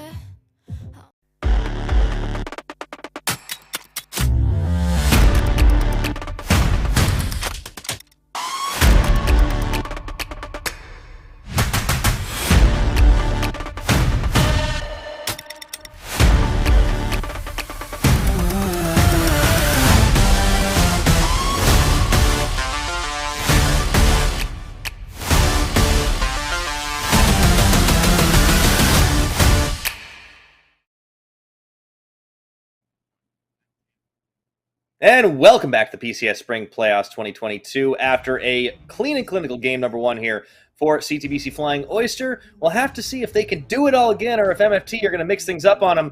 Hey everybody, I'm still Pirate, he's still Nightstar, and our sponsors, of course, haven't changed either. They are CTBC Bank and Caliber, so thank you for making PCS possible. Now, Nightstar, we do have one thing shifting up, and that is the side selection. We are going to see MFT on blue side, which should change a little bit in how the pick and ban's conducted.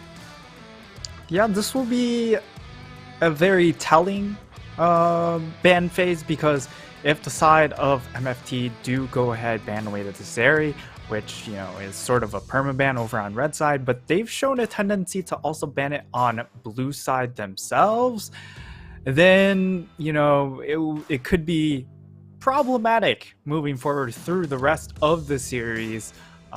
But they could opt for something like that triple ban, you know, go for the Orianna, the Syndra, and still ban away the Lee Sin if that's the adaptation they want to make over on blue side, to try and give them an opportunity to go for something like a Rise, because Rise in that game would have been very difficult to play against the Orianna. Then you're pretty low range, right? So I think that's why they went for a Zoe pick, but it just didn't work out whatsoever.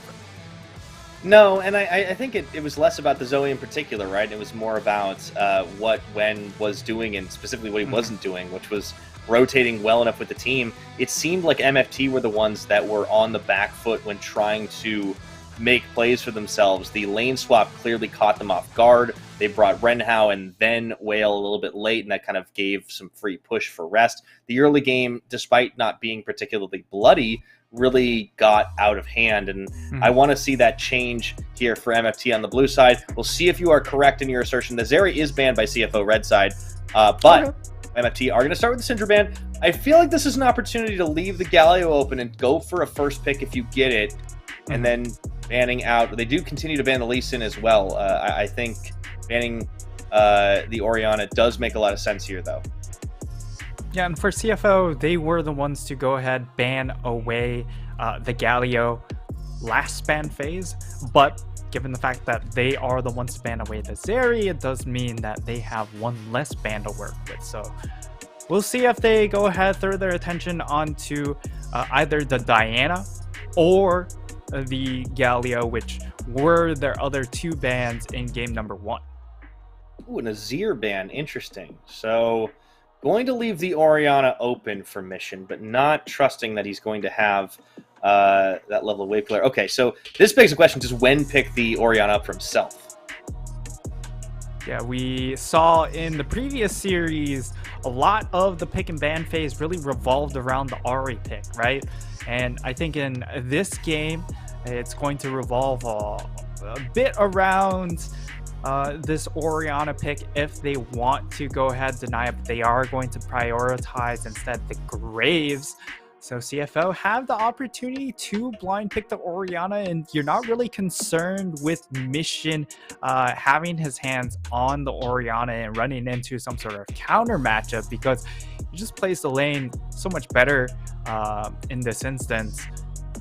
And right now, CFO, this would be a very early Malphite pick, which I am not too particular about, but the Volibear makes a whole lot of sense.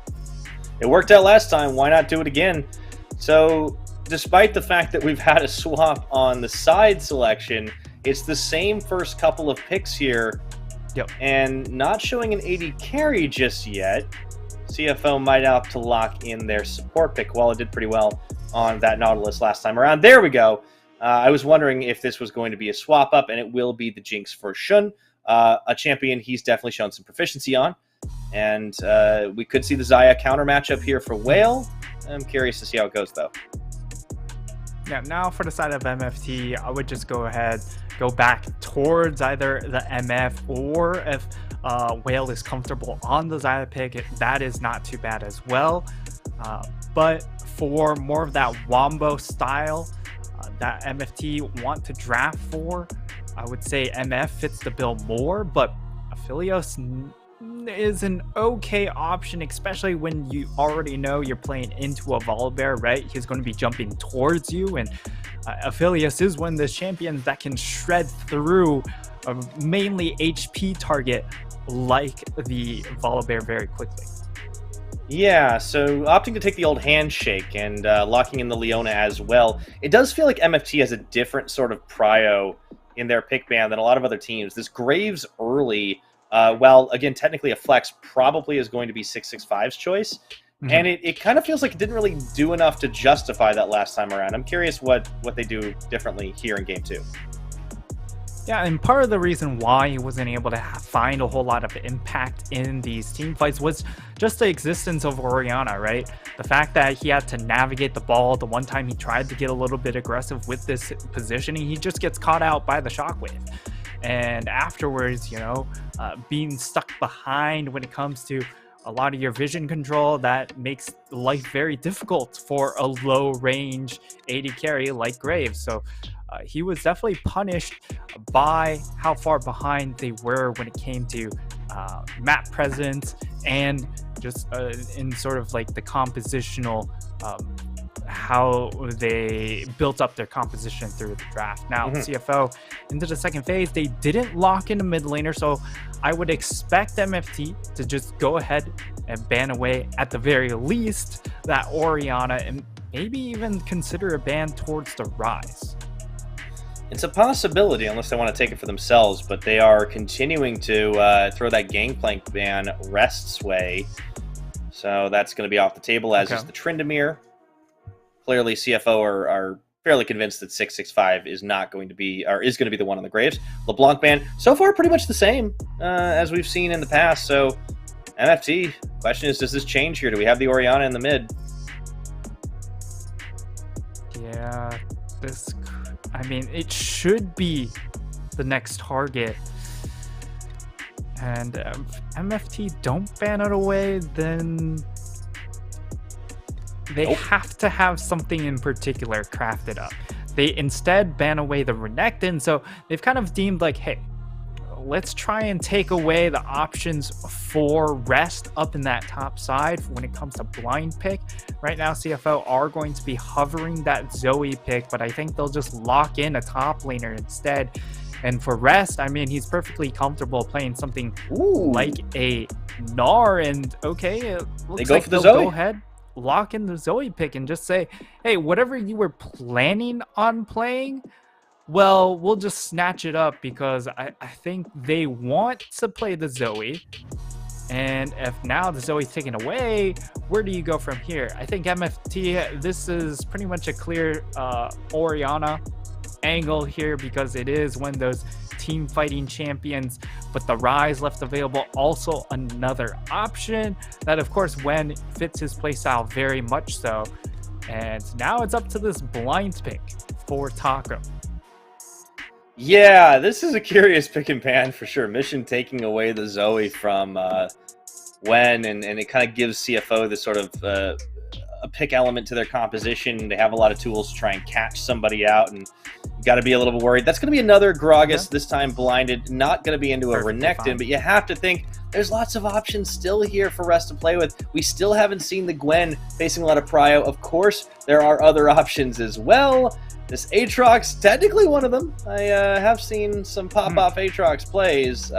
Could be a bit of trouble considering Rest has been able to get some help from Gemini to try and bully out a lane. Wouldn't be surprised to see that here. And it's going to get locked in. Okay.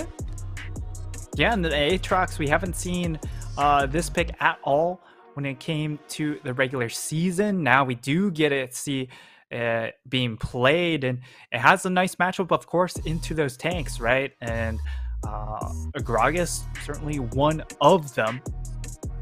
And the possibility is certainly there for him to pop off on this champion, right? It's pretty low range over on the side of MFT because you are bringing in something like that Rise, which is a very low range mage, but it kind of works both ways, right?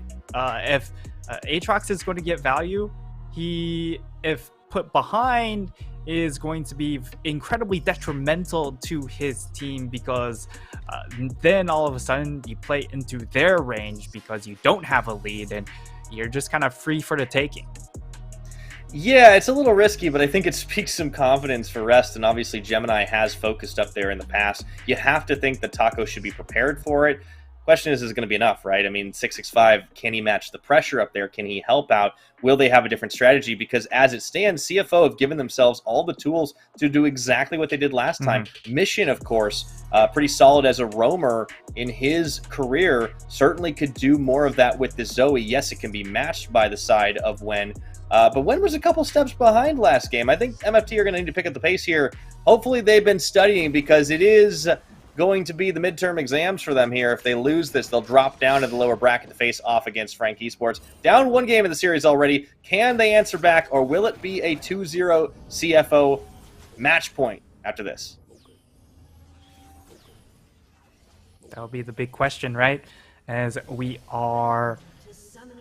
get a good picture of the Rift. That is an incredibly picturesque scene there. But MFT, okay, just kidding. Yeah, we have a little more time. We get to focus on what the teams are going to try to do. But yeah, it's I still can't shake the feeling that MFT didn't really learn their lesson. I wonder about this high prio on the Graves Nightstar. Yeah, that's certainly very interesting. The Diana was also left up available to them, and they still opted for the Graves pick here. And this time around, I think they have a better setup here because you have Wen on a Rise pick, which I think is a much better fit for how MFT want to play. But also more importantly, you have a stronger bot lane duo, or at least something you're more comfortable with snowballing here. I'm not sure if teams are quite comfortable snowballing the MF pick, even though I would say it played pretty well in game number 1. But they go for the Aphelios, and if they are able to get Aphelios going, he does have a little bit more power in the later portions of the game if CFO do commit a mistake. Yeah, that's something you want to be careful about relying on. Talking about committing mistakes, Taco steps face first into Rest, who is going to be able to find quite a lot of damage on him early on. Going in for round 2, he's really trying to deny. I mean, he's not facing any farm, I suppose, or any. He's not facing a whole lot of farm loss because Rest is there. But otherwise, we are off to a normal start. Both junglers starting on top sides of the map. Yeah, and I think for the side of MFT, this is a much clearer draft of saying, hey, we want to play towards bottom side, right? Because you're playing up against the Jinx. You have an Aphelios. So if Aphelios does get set behind, he's going to have a really, really tough time against the Jinx in particular when it comes to these fights. But Rest already has level 2, and immediately he goes aggressive here. So a good start. And for CFO, they can still play for either side they want. Aatrox, one of those carry top laners that you are somewhat comfortable leaving on an island. Let him play weak side, but you're also just kind of comfortable allowing this Jinx to just try and scale up here. So Gemini has his options available to him. And it seems like the option he's taking is to try and counter jungle at the moment. Going to run into the red pit and actually throw down a Sky Splitter. Yeah, he's not even focused on the red buff. He wants to get the kill onto 665 right now. And 665 just limps away. That's going to force out the back. And maybe not. He's actually going to be on Krugs, but he loses out on his own red buff. And you don't want that start if you're 665 getting 3-buffed by Gemini and CFO. Yeah, I feel like kind of wasn't aware that that could happen from the side of CFO. And I mean, CFO, they play it well. They pull the early rotation, and now MFT, they're going to try and get that bot lane priority. Of course, without a support in that bottom lane, they're able to push up, and now it's MFT's turn to go aggressive. Yeah, they are, but Mission to Win are going to actually join the fight here. Ignite already burned on 665 as Renhouse trying to keep them all in place. Whale and Shun both Whale's joining here. the party. And that should be the first blood picked up by the Jinx. Shun is able to get it. It does get answered back to Mission, but I think CFO are winning this fight. Shun on the double kill, looking to get even more resets, and Gemini buying some more time. Already has the 2 roots down. Wen's in trouble. Rune Prison. Oh, and the triple kill comes in on the shock, and now Renhow running for the hills. Oh, it's They're a gonna go quad. for it. It's gonna be a quadra kill at 4 minutes. Oh, Pyra. This is Nice as much of a GG as I've ever seen at minute yeah. 4. That's a 4 go next minutes, fast. 4 kills to a Jinx. I mean, the only thing that would fit the script better was if it was Jin being able to count to 4 at 4. But I think it works out even better for CFO. And once again, it's Wen making this rotation just a little bit later. And then you look at his mana pool, he doesn't have mana for this fight either. So CFO, even though they don't have bot lane priority, they somehow make their way over and win this skirmish out. And Shun has a blue buff, has 4 kills. This is like, I don't know how to describe it, but this is the fastest go next. Yeah. Shun has the killer instinct, and I think this is the reason why he was brought into the squad, because Atlan definitely plays a little further back. Atlan definitely plays a little more for the later stages of the game, and he's not a bad player at all, but Shun, he's the kind of guy that's going to flash forward to secure those kills. He goes into the pit. That sets it up 1, 2, 3, 4. I cannot believe that turn of events. I mean, imagine the worst case scenario in a generic League of Legends game and multiply it by 4. And that's what MFT are facing right now. Such a massive diff on the side of the AD carries in Shun's hands. Right now, it's obviously only resulted in the pickaxe, but a full item component difference at such an early point in the game is huge. And CFO definitely going to be able to run this lead all the way to the bank. It's a 2,000 gold edge. Yeah. I mean, those 4 kills, it's 1,300 gold because it was also a first blood, I believe, for Shun in that fight. So, 1,300 gold, that is essentially a noon quiver. So he's got such a large advantage because in addition, he gets himself a pickaxe, he has extra boots, so it's going to be harder to gank him because he has that extra movement speed.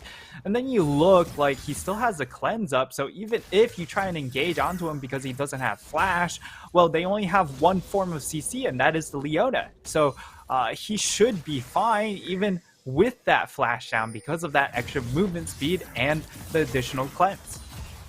Yeah, adding insult to injury right now, Taco getting bullied out by Rest early in this one. Both top laners level 6.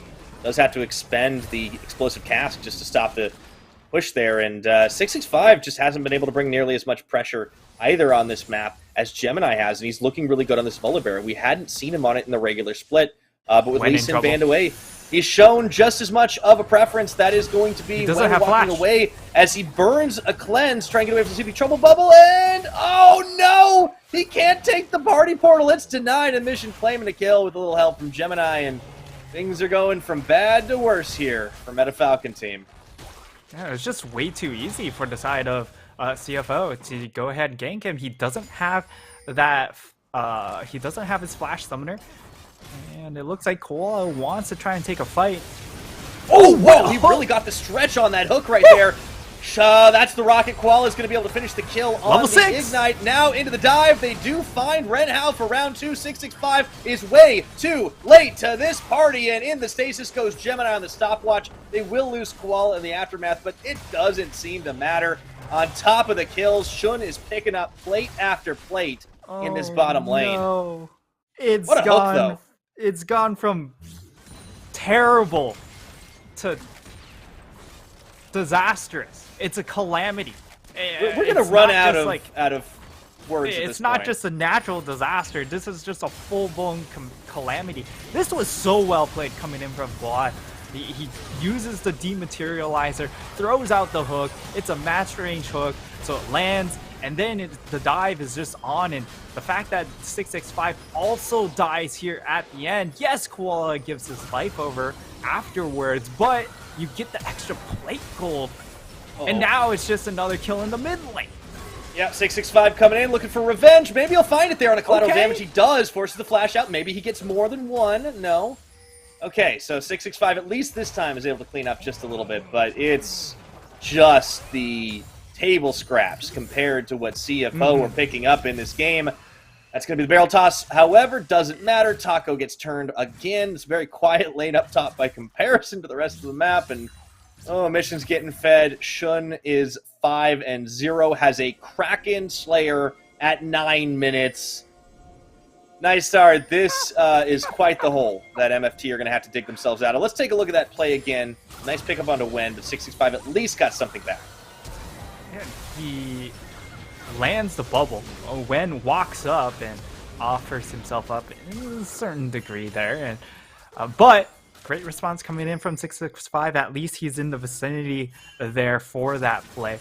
Wasn't late to the party that time around. And now he's going to turn his attention towards that bottom side. But on the flip side, Gemini's turning his attention towards this Rift Herald. And now, like, clearly he's just going to take Rift Herald, go bot lane, get that extra first brick gold into this Jinx, and possibly even break the tier 2 bot lane tower. That would be massive if they're able to do so, because then you pretty much concede all semblance of dragon control if you're the side of MFT.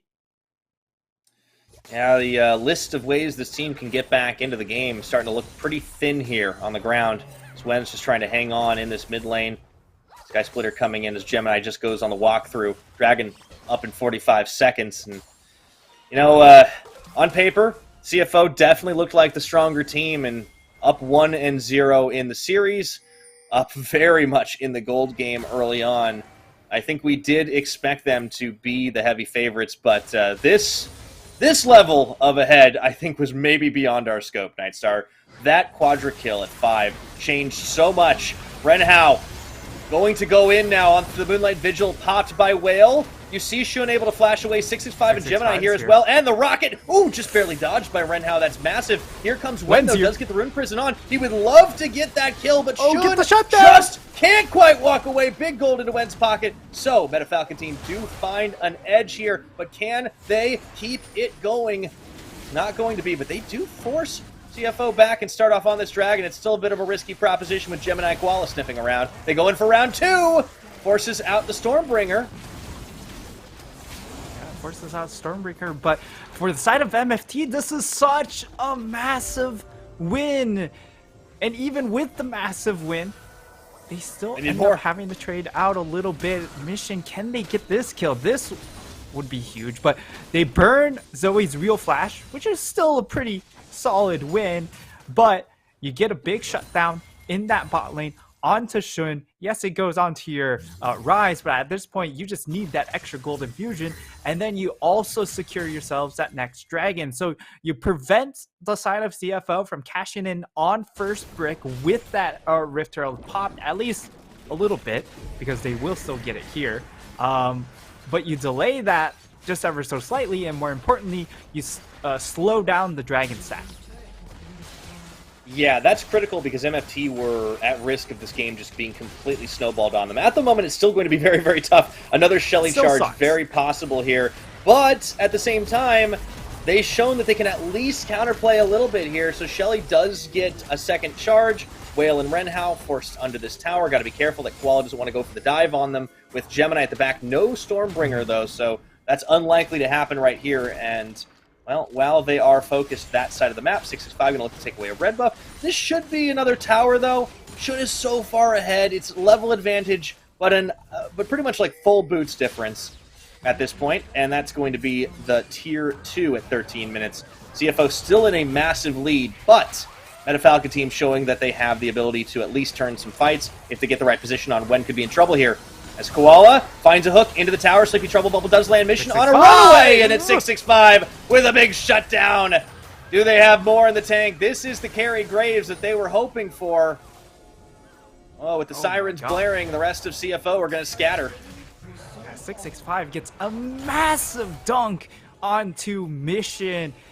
And this time around, like, he doesn't have to worry about something like the Oriana ball to play around. That extra zone control just not offered here in this CFO composition. So 665, okay, Taco having Rest. a bit of a moment.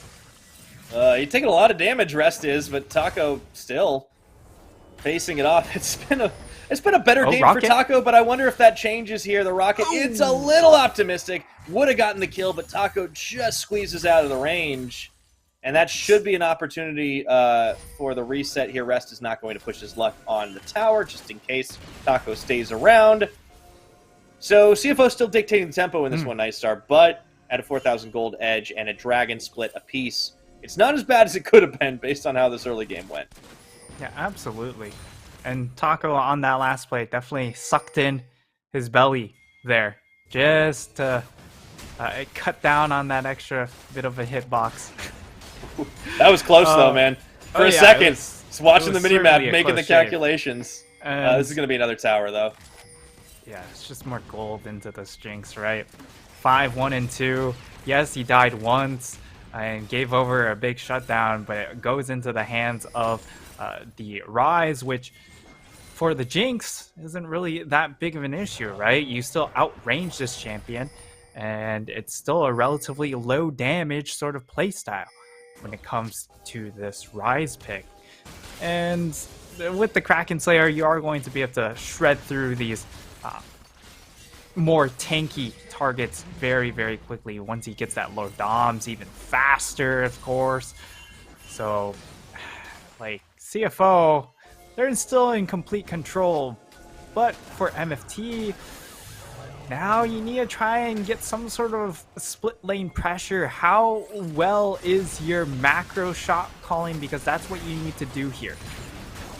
Yeah, and it's going to be so tough fighting at the disadvantage. You look at the difference between Shun and Whale on the items right now. It is a full rapid fire cannon and a longsword. I mean, we don't see differences that big very often right now, and boy, it's difficult. MFT, they've gotten a couple of good picks, a couple of good plays. I want to see more out of this team. I want to see them finding those rotations, because they do have the ability to make those plays, to find the openers. They are going to get a timing window here to take advantage and get a Rift Herald. Question is where they use it. You talked about side lane plays. They have all of the side lanes available and all of the lanes to try and pick up some towers. That standing gold would be massive for this team to try and get back in the gold game. Now, still plenty of tower gold up available. They are able to capitalize on that one bounty, and if they find Rest, that would have been huge for them, but they will trade for that dragon again. Like, with how the map looks, they won't be looking at bot lane for a while because of that extra tower being down, that tier 2 being removed. For MFT, they're going to try and push their advantage up in this top half of the map, being able to get that first tower down. That's another objective bounty being claimed by them, and it's pretty big. They will also get a decent chunk here. If they can actually get this tier 2, they're not going to be able to. Koala's here. That was close. I was about to say, if they've gotten 2 towers off, it's almost worth, but now the teleport coming in, and the Zenith play, they've actually caught out the Aatrox, get the shutdown. Double teleport. It's for Whale. This is huge right now. Renhao is not going to get away with it, as he did get the Ignite down on himself. Double Trouble Bubble. There is going to be Mission. They're going to pick up another one. It's Koala that ends up claiming the kill credit. The turn is off huge, to the races, as Shun is just getting way too excited. Quite the sugar rush here for CFO as they pick up kill after kill.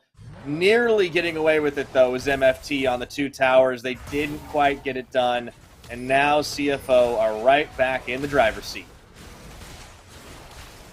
It certainly could have happened for the side of MFT, but they end up overstaying their welcome just a little bit too long. And I mean, Taco coming in makes a lot of sense, right? He wants to try and make a play with this Gragas and just try and team fight, but Rest, I mean, he starts to play off, goes a little bit too far, knowing that the rest of his team is going to be there to respond, or at the very least, you're very, very fed Jinx, right? And that's really all you need. That's equivalent to 1 or 2 members. And Koala finds 2 hooks, gets things started for the side of CFO, and they capitalize and find themselves in a kill advantage. Now, looking at total gold, like this is a 4,000 gold advantage when it comes to AD carries. That's a full Lord Dominic's over just the last Whisper coming in from Whale. And he really needs this second item. Okay. All right, rest. 2-level advantage on both 665 and Taco here, but I don't know if he's going to live long enough. However, you do see the flash bear over the wall, and a little bit of trickery here from 665 part, but everybody's just burning all those flashes now with the numbers advantage. MFT do manage to find that fight. Rocket does kind of come in, and it's going to hit Taco, but not enough to get the kill on him.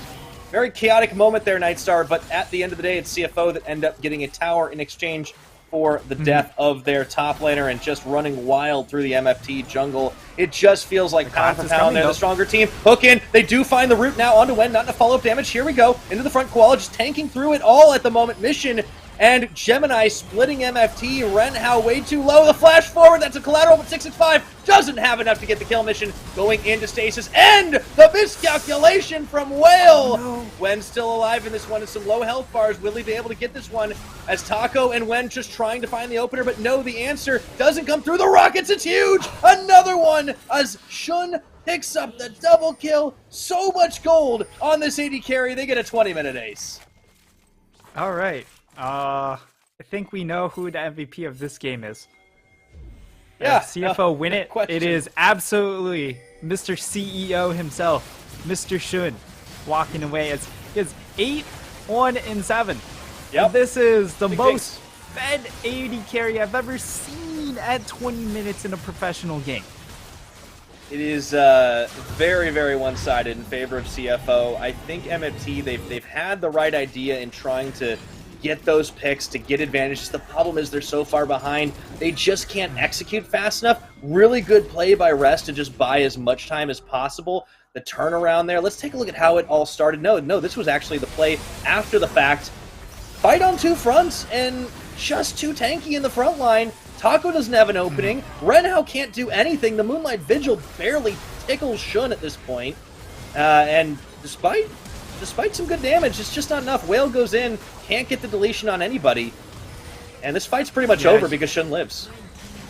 He ends up mistiming his flash there, thinking that he'd be able to get the damage in or be able to time that stopwatch a little bit better, but unfortunately doesn't. He ends up going down.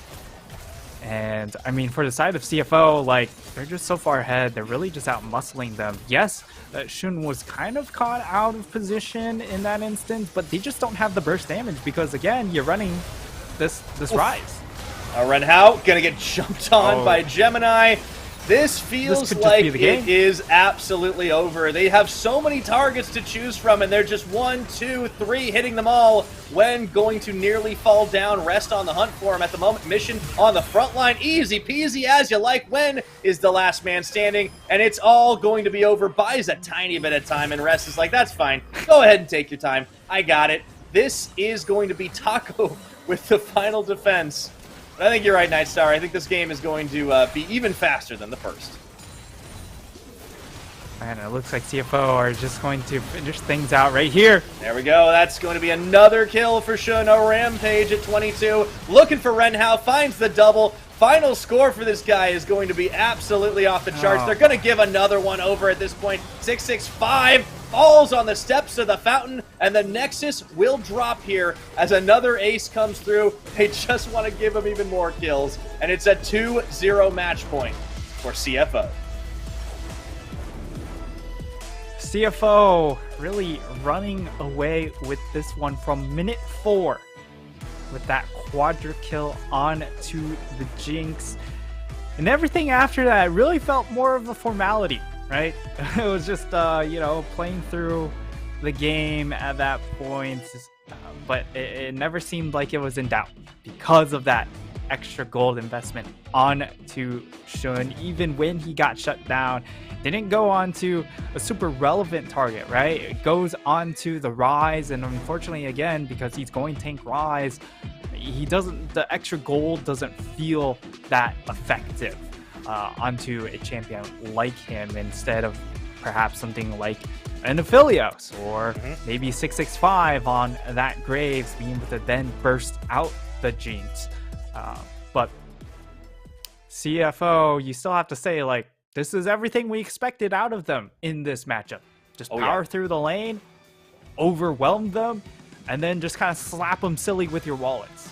I think they went even above and beyond. I mean, that 4 or 5 minute quadra kill was something else, but it was lined up so perfectly for Shun, and it was just down to CFO out executing. I think MFT had some great plays to try and get back into the game, but it was so hard to do, and they overstayed their welcome. You know, the push up top, you really saw this illustrated when they were trying so hard to make the play worth it, to make the trade for the dragon worth it. Had they got the second tower, I would have said yes, but they doubled down to commit to the fight after the fact. It bought enough time for the rest of the CFO cavalry to arrive, and all of a sudden they just got bursted out over and over again, because you can't let the Jinx run wild.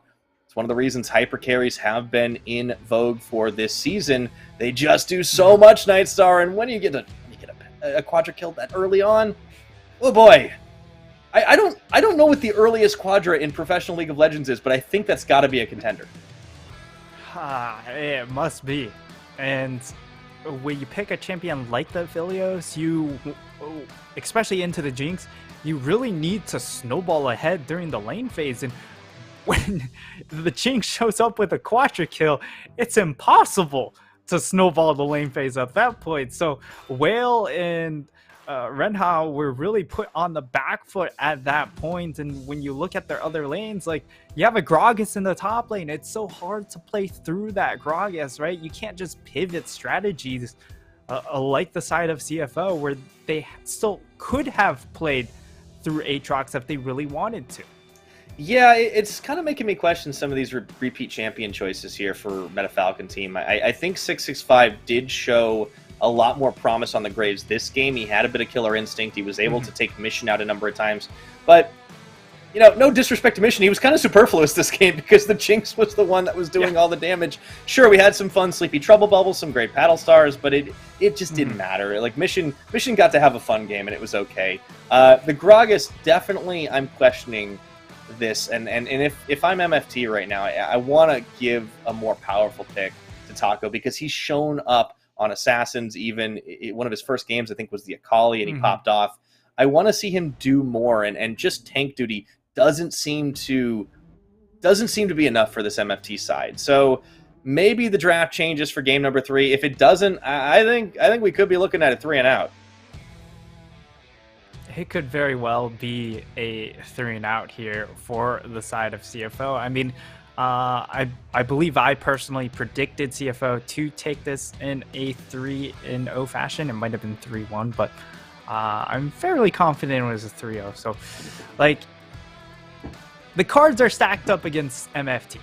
But in game number 3, do they have any more tricks left in the book? Because, I mean, Taco, he has shown a diversity of champions, right? So maybe they play more of a Taco focused game, because so far it's been leaving him out to dry has not really worked out, as we clearly see, like, Shun, guys, he got a quadra kill at 4 minutes.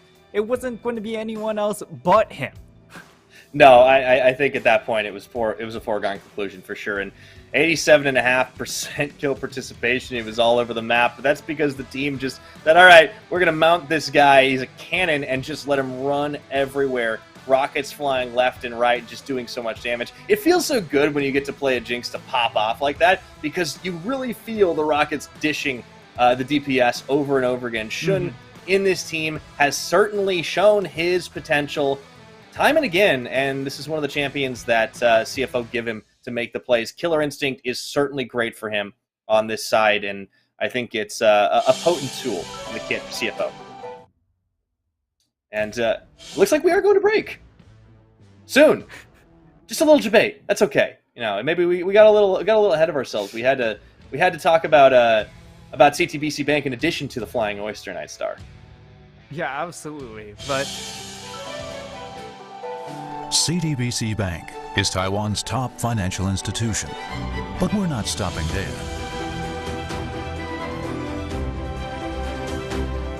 We're crafting an international brand and already have over 260 outlets in 14 countries. We are by your side, ready to embrace the future.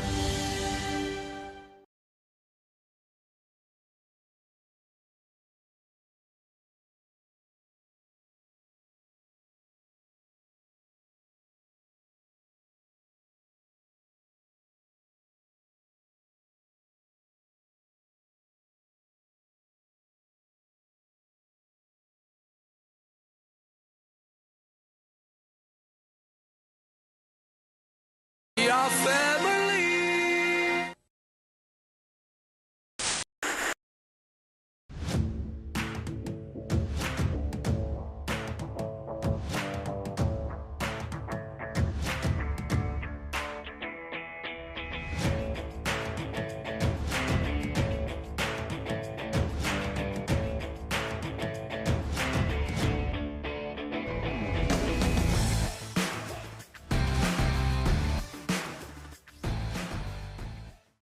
Make your heart skip a beat forever.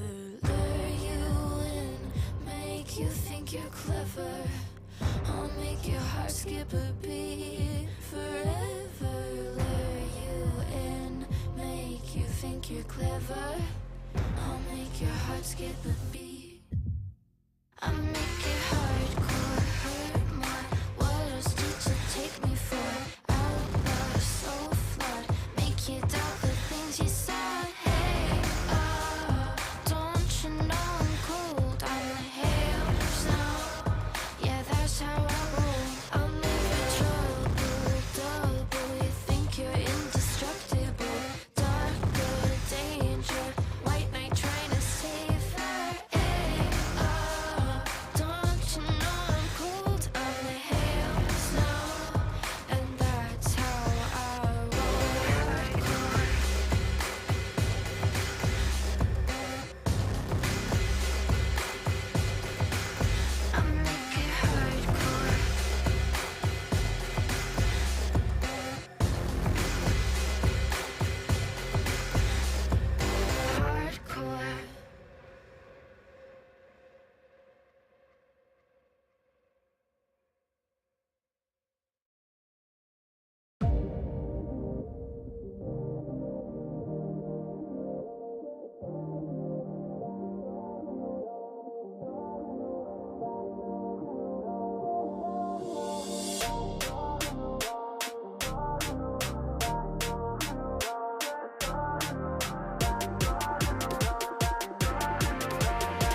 Now the darkness turns to light. No wait, you feel alive. You're floating in the air. There's lightness everywhere. Watch the stars turn, signals from another place. See the colors burst, lifting off to outer space. On a new path, waking up, it's not too late.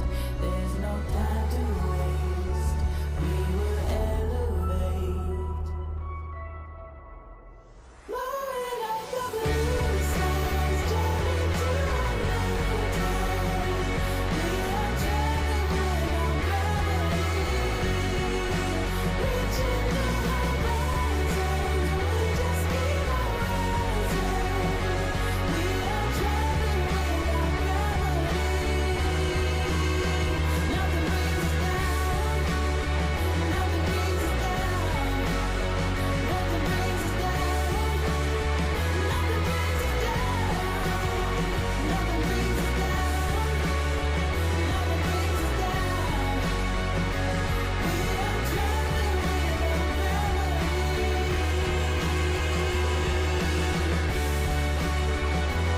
We are traveling with All right, welcome once again to the PCS Playoffs Spring 2022. We already are at match point. CFO making this one a speed run.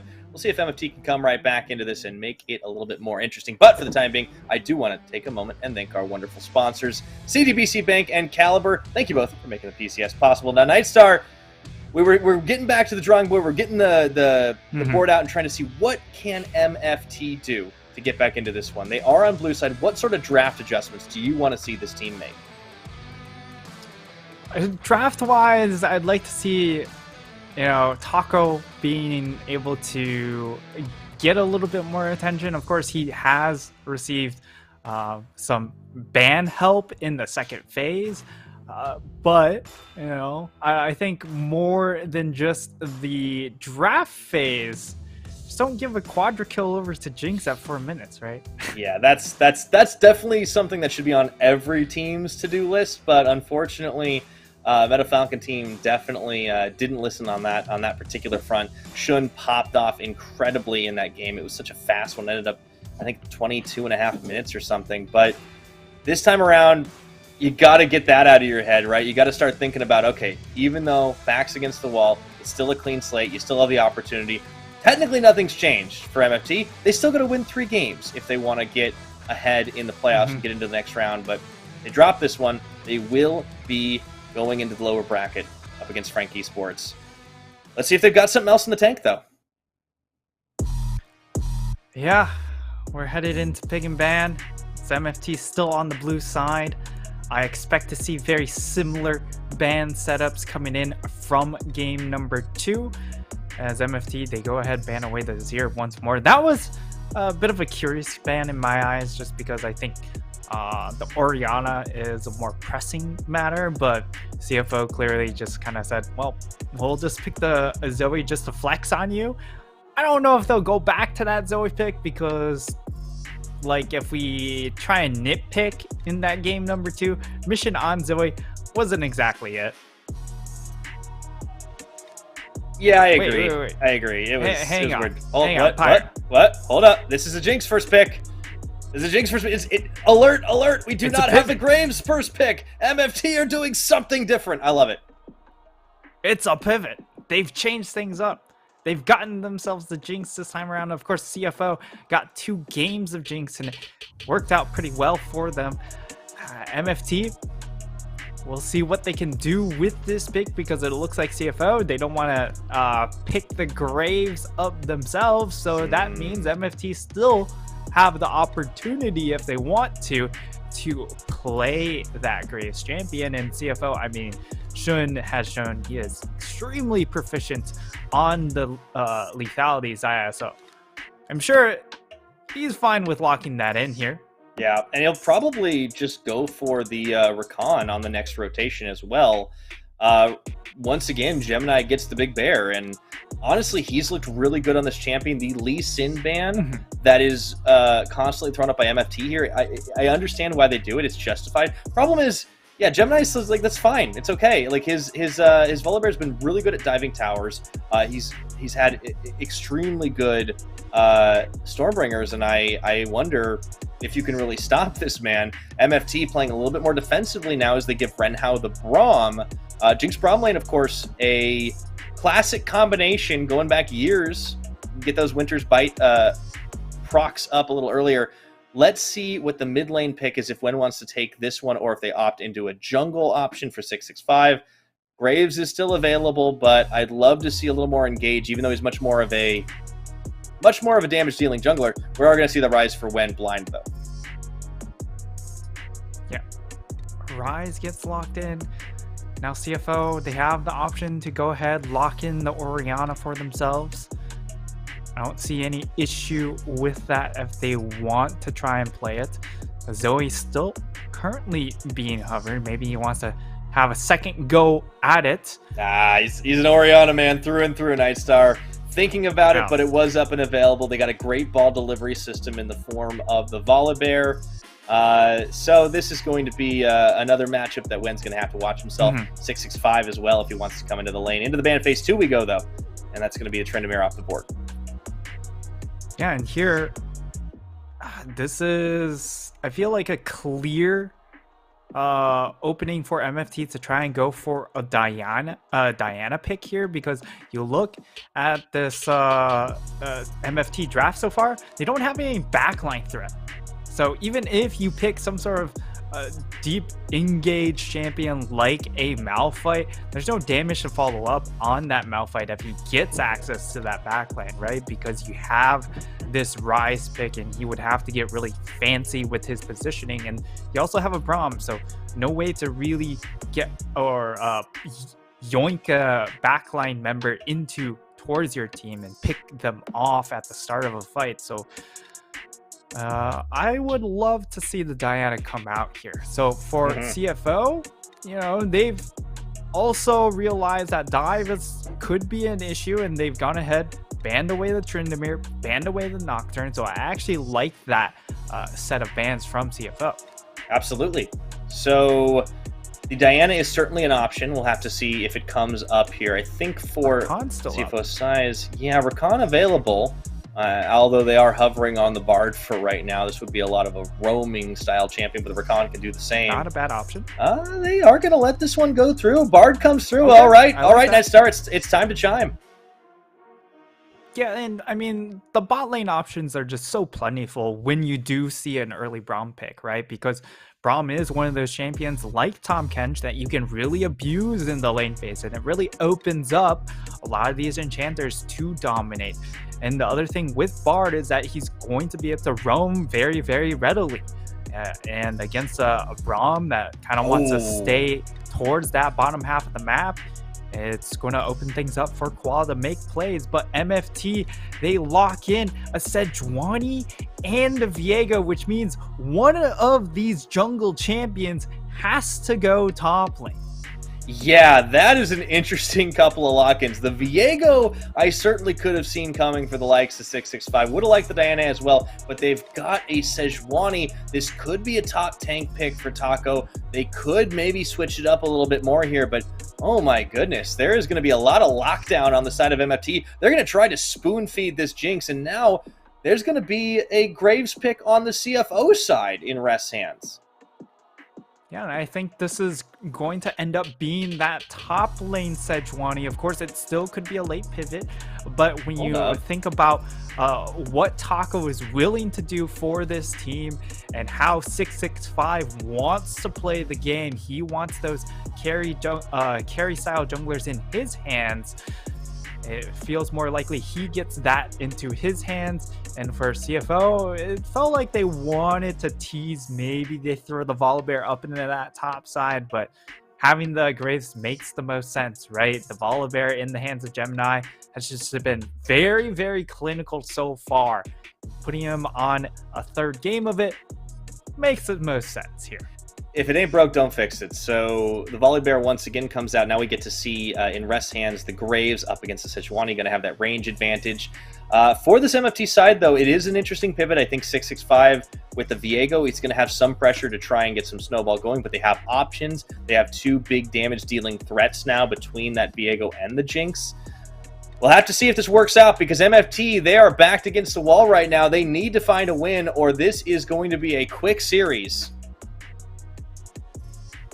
Certainly be that 3-0 for the side of CFO, and for MFT, if they want a reverse sweep to take this series, it has to start now. Absolutely, that's the only opportunity left to them, or option left to them, I should say. Here we go into Summoner's Rift for the third time tonight. Match point. CTBC Flying Oyster flying high on a 2-0 right now. If they can secure a third, they'll set themselves up for a nice and easy glide into matchup against J-Team, as we get quite a nice view on the horizon of Summoner's Rift. If you see the full map of it, when we do zoom out, it kind of looks like it's a bit of an isolated plateau, Nightstar. I wonder how far away in the world of Runeterra Summoner's Rift is. Remote destination. Could be. Also could just be MFT feeling very, very isolated themselves, because it's a bit of a lonely island at this point. Great band, by the way. Very true. Oh, Koala. Now, they can kill this pesky bard. If he goes in for the ward. Level 1 shenanigans is great. You gotta love the cheese. They're waiting. Oh, okay, no chance here as Taco backs out. You gotta take your time on this one.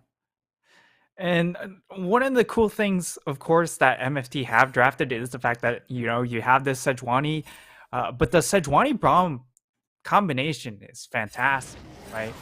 And Rest, he could run into some problems here. He could. Oh, wait, I think Taco scuffed that one up. Yeah, I think so too.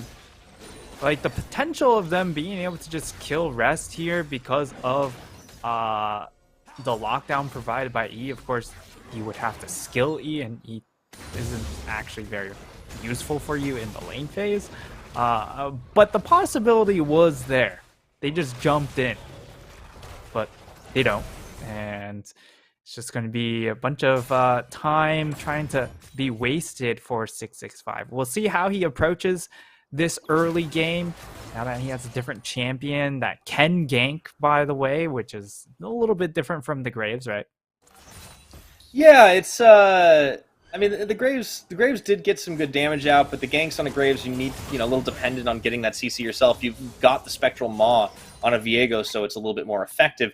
Early on the bot side, we're already seeing Shun and Koala bully out Whale and Renhao. Just so much poke between the Blade Caller and the Meep slaps. 665 on Krugs now, going to be facing off against Gemini. A level disadvantage already as he's getting bullied himself. Sky Splitter comes in, going to bring Renhao and Whale as well. CFO just not stopping. Gemini is in some trouble. Going to be calling for backup now. A really great W from the Jinx. Opens up First Blood, and that is the best case scenario for 665 and MFT. Yeah, I mean, CFO, they tried to run the same play that they ran in game number 1, right? Where, or not game number 1, but game number 2, where they just had Gemini threaten that red buff. But unfortunately, 665 had already completed the red buff. So Gemini making that rotation ends up giving up First Blood. That is huge for the side of MFT. This is the first time they actually have a gold lead in this series. And now 665, he might just hand the gold right back over. Yeah, he has to know that that was going to be a bit of a trap, so he walks down on the harrowed path, hears the sirens coming, gets out of the way, and it's a good start for 665 on this Viego. Gets the buff transfer and refresh, as well as the first blood gold. We'll see what he can do with it here. Taco trying to set up a freeze in this top side. Pun very much intended. 665 will have to keep our eyes on this man. Level 6 is certainly going to be a big one for the Meta Falcon team side. Level 6 will certainly be huge. And the other big plus here coming in from this Sejuani pick is, of course, you were a little bit concerned that, hey, if we pick something like a Malphite, who kind of has to commit his body into the engage when he goes in, right? When he uses that ultimate and dives onto the back line, he also puts himself in the middle of the fray. That's not the case for something like a Sejuani. So you can be a little bit more, you can kind of fish for plays rather than fully commit to them in the case of the Sejuani, which I do like here because they would love to find picks, but at the same time, it might not always be possible given their situation. You're right. It's a little tricky. Gemini continuing for a counter jungle here as 665 is in danger of running into him and Koala. Oh no, the face check has to burn the flash. He is going to get out on that, but close call here is Gemini Koala just continuing to roam as a duo around this map. Another thing that a Bard can let you do is run a little wild across the way. You have those magical journeys to cover the distance quickly. Yeah, Koala actually tried to go for a prediction flash, because he actually flashed upwards in the hopes that 665 would flash towards his tier 1 tower, but he ends up flashing towards the tier 2, and they miss out on an opportunity. Yep, see, right there. Bit of a whoopsie. I think, yeah. I mean, you miss 100% of the shots that you don't take, right? And now, Rest, he is not missing any shots. Nope, got a few more in the chamber. Going to have to reload, though. Will buy Taco enough time to get out of there, but as expected, with a ranged champion versus melee, going to be a little tougher. Now, there is a collateral damage. He's going to launch it just to interrupt the back, and that's got to be really irritating for Taco. So Rest is going to get a plate off of this, or at least should get close to it. Yeah, and the big thing here is the fact that it's going to force out the teleport coming in from Taco. So MFT, they go ahead, turn their attention over towards this dragon, but the collapse is coming in from CFO, possibly. Here's Mission and Koala. They do hop the wall here. Just be a 2-man. Koala is very far forward for not having a whole lot of backup. Shun finally comes here. I don't know if they contest this one. That is going to be the smite down, and MFT actually finding an opening. Mission ignited. Renhao taking a little bit of damage, and they are just going to get the heck out of Dodge on the party portal. MFT, a little bit of guerrilla tactics, hit and run, but they do manage to grab themselves the first dragon. Yeah, and for the first time, MFT are a little bit ahead of the play, rather than behind. As Gemini, he was busy farming away top side, and Mission ends up peeking in and says, yo, jungler, we kind of need you at the dragon. So he ends up being behind. By the time he gets there, MFT already secured the dragon, and I think they could have looked for the fight, but the moment they took large chunks of damage, it was immediately, well, we just got to try and bail out with the Realm Warp, and that's what they're able to do. So all things considered, not too bad, but they are back to being behind when it comes to the gold differential. Yeah, just a little bit more efficient on the CFO side at the time being. And Renhao and Whale going to actually find a lot of Cosmic Bindings and some Feathers as well. Whale taken incredibly low as the Ignite ticks down. Mission and Gemini are here, so is Wen. This is a party down bot side. They're actually going to turn their attention. No, the Shockwave completely misses. A rare whiff for Mission. Yeah, really nice proc of the phase rush there in that instance. Being able to get that boost of movement speed allowed them to dodge out, and now they're just going to get mid lane priority, shift their attention towards this Rift Herald, or at the very least, get that Scuttle Crab. I think they should be looking at trying to get both here, as that should be the play, and now it's just a matter of where do they throw that extra gold into. Of course, the clear target is that Jinx, but I actually don't think it's bad to get the Sejuani up ahead because Sejuani can be one of those big damage tanks as well with how much work she can get done with the E. But now a dive bot lane. Yeah, right now going to try and body block out. A really good Flame Chompers will not be nearly enough to stop this from coming in for round 2. Whale trying desperately to push there. It's going to be Gemini on the dive through. The double kill comes in for Shun, who is so far ahead in this lane once again. I was about to talk about how his farm is just ridiculous compared to Whale at the moment, who's fallen so far behind, but also the double kill makes a huge difference. Mission pushing Wen back, and CFO still driving this game. Here we go, the flash follow in Wen, baiting it out as 665 comes through, looks for the Heartbreaker. Oh, misses on it. Blade of the Rune King, he does need a little bit more. Tried for the prediction, but Mission went back, not forward, and on the Spectral Maw, he will be able to clean it up. Hey, at the very least, he still got the kill. That was the more important part. But going back to what you said about this bottom lane, like this bot lane's almost impossible to play. Whenever you early pick Braum, you should fully expect if the other side just plays an Enchanter, you don't ever get to play the game if you are the Braum. It's just, it just doesn't work out at all whatsoever, and this Bard is just absolutely dominating the lane phase as well. So you have the extra range advantage. Bard is also one of those champions that does tons of damage as a support. So if Whale ever walks up, eats a meep slap to the face, eats a Q, eats an ignite, all of a sudden you're down to 30% HP. Yep, more or less. He's not the only one. Oh, there goes the Tempered Fate, lands smack in the middle of Wen, and that is nothing you can do. Good night, Wen, as Mission picks himself up his first kill of the game. A beautiful collapse on the CFO side, and they're still about 2,000 gold in the driver's seat right now. I think the big difference between this game and all the others has been 665 able to get ahead in this one as he has that Divine Sunder. But will it be enough? Koala coming right back again. Shun in a 1v2 has just been able to push this lane so far, and this is bot laner diff, Nightstar. Yeah, another one of those issues, right? If you're a Braum, if you don't have Flash, or if you want to commit to a 1v2 in that bot lane, you have to really force the Flash play, and that's not something you always want to commit. If you are that support player, it's a lot easier if you are something like a Nautilus, like the Leona, because you have just multiple, you have so many more tools of engage if you miss one of your spells. But that's not the case for a Braum. If he misses Flash Q, it's all done, dusted. Now, in this mid lane, we've got another party going on. Looks like everybody decided they want to try to take that one home a little bit later. So after looking at each other menacingly, everybody continues on their merry way. 665 Renhao and Wen going to be moving up towards the top side rest.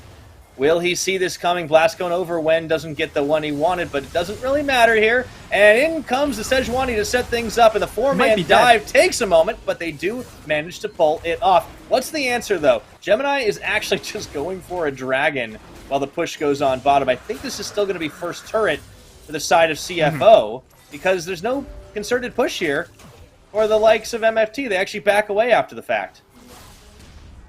And now, Whale, flash, tries for the prediction, doesn't matter, they have enough damage left over. Koala, completely whiffs it though. And a bit funky there, but they still get the kill.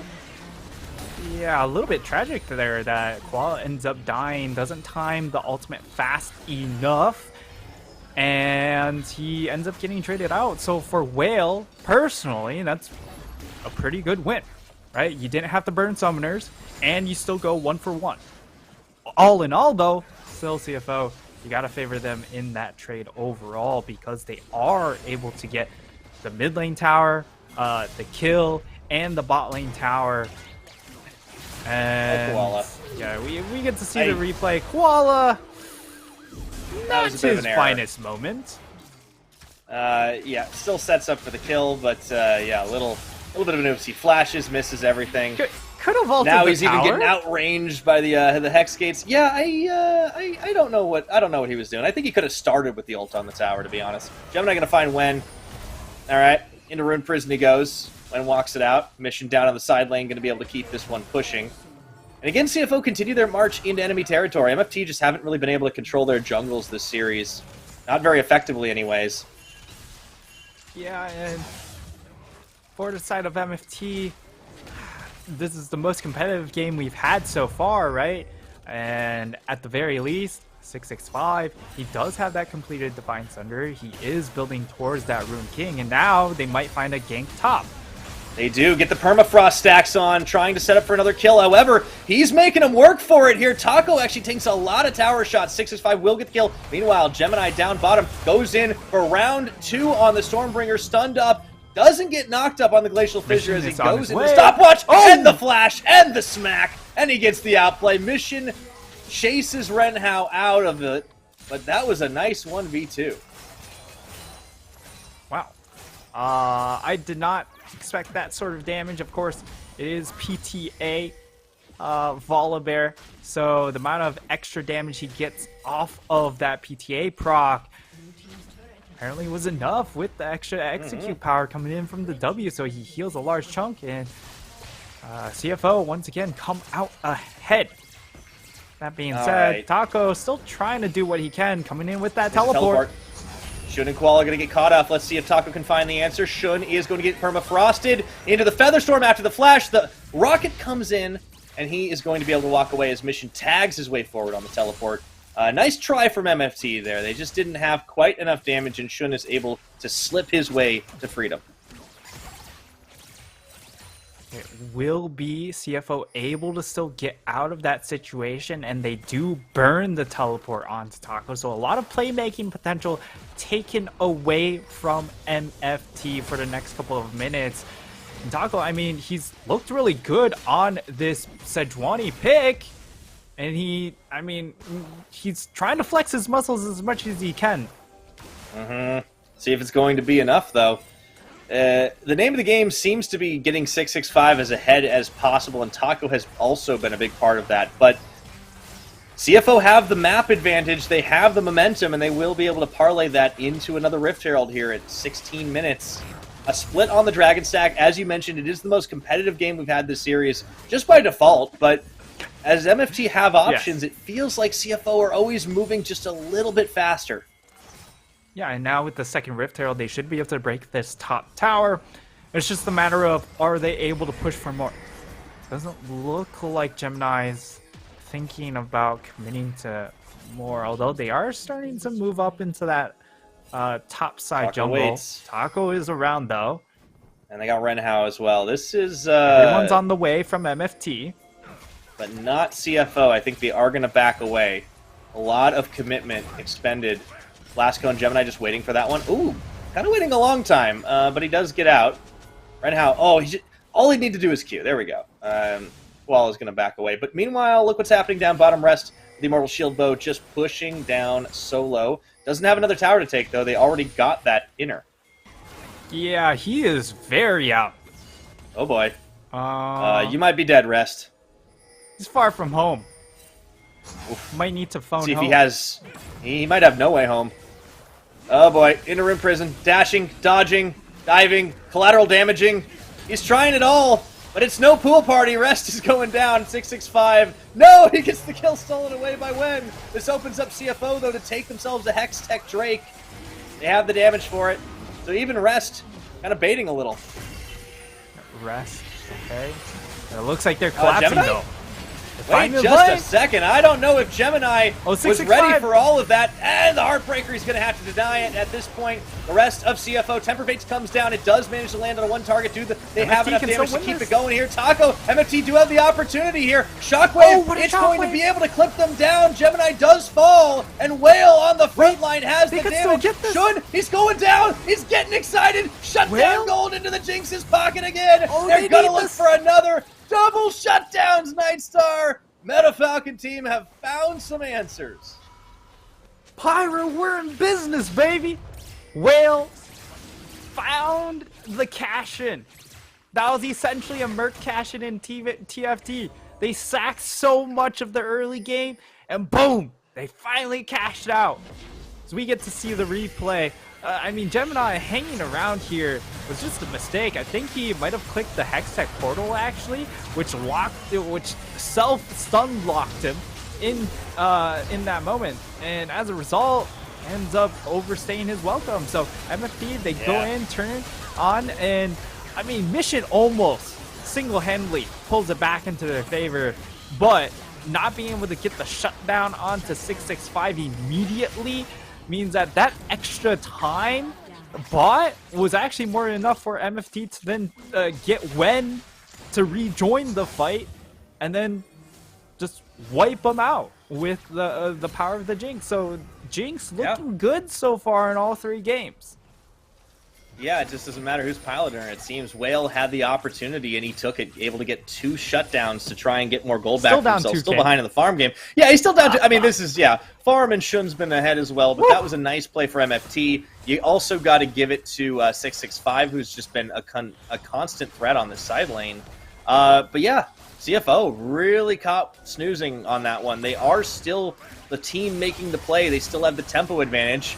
Here comes Taco, and he does land a big ultimate onto the Bard. Koala is going to get deleted, and that Shockwave just didn't do enough. Now CFO going to be scattered for the hills. That's going to be the Featherstorm. Pulls it all right on back, but Shun is isolated. Well done! And another shutdown there, this time for Taco. Mission going to be caught alone on his side. Into the Heartbreaker, 665. They're rolling forward. That could be Rest Baron. Isn't even in this fight. I think it is. Baron spawns, but Rest is going to try to make it worth. They have to turn their attention towards this Baron buff for the side of MFT. The only thing is, technically, Gemini still could make a steal happen. It would be a very difficult task, but if he finds a steal, that he essentially just flips the entire script. This is getting a little hairy right now. They need to stop the bear. Gemini, okay, he's out of this one. That's got to be the Sekiro. This is a very, very wonky Baron as it's going down so early. It does get picked up. The smite is right for 665, and tense moment there, Nightstar, but Meta Falcon team definitely in the lead this game, definitively for the first time this series. Wow, this Sejuani pick has been fantastic. Being able to have a little bit extra long range engage, and then this was so well played coming in from Renhao, and it shows you why, even though like this Braum didn't ever get to play the game during the lane phase, finally he gets to see a little bit of screen time here in that last team fight. Being able to block the feathers prevents MFT from getting shut down, and that's why they're able to actually get that kill onto Shun. Otherwise, that would have been a triple lockdown from the Featherstorm, and that would have been just honestly a pretty highlight moment for Shun. Yet another highlight moment in this series for him, but instead he dies, and man, now MFT, this is I don't want to jinx things, but it does you can look jinx good. things. Whale's already fed, but they are looking like they will have an opportunity to keep this series alive here if they can keep it going. Still very close in the gold game. It's only a 500 gold lead. A lot of that difference sits in the towers, however, and MFT are looking to try and knock a few more down here in the mid mission, and Gemini going to look to hold the line against this Baron empowered push. Got to be careful. Rest is going to get locked down, dashes the wall, dodges the rocket. Realm Warp, only Wen takes it. This is a bit wonky. You got to reset.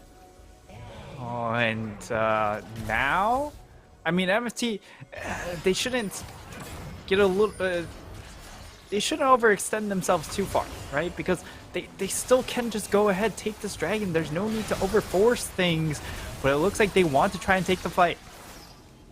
They're the ones getting poked out a little bit. You have to be careful. 665 waits around. Oh no, he's caught out. The Tempered Fade, and Whale gets just blown to bits as Rest starts it off with the kill.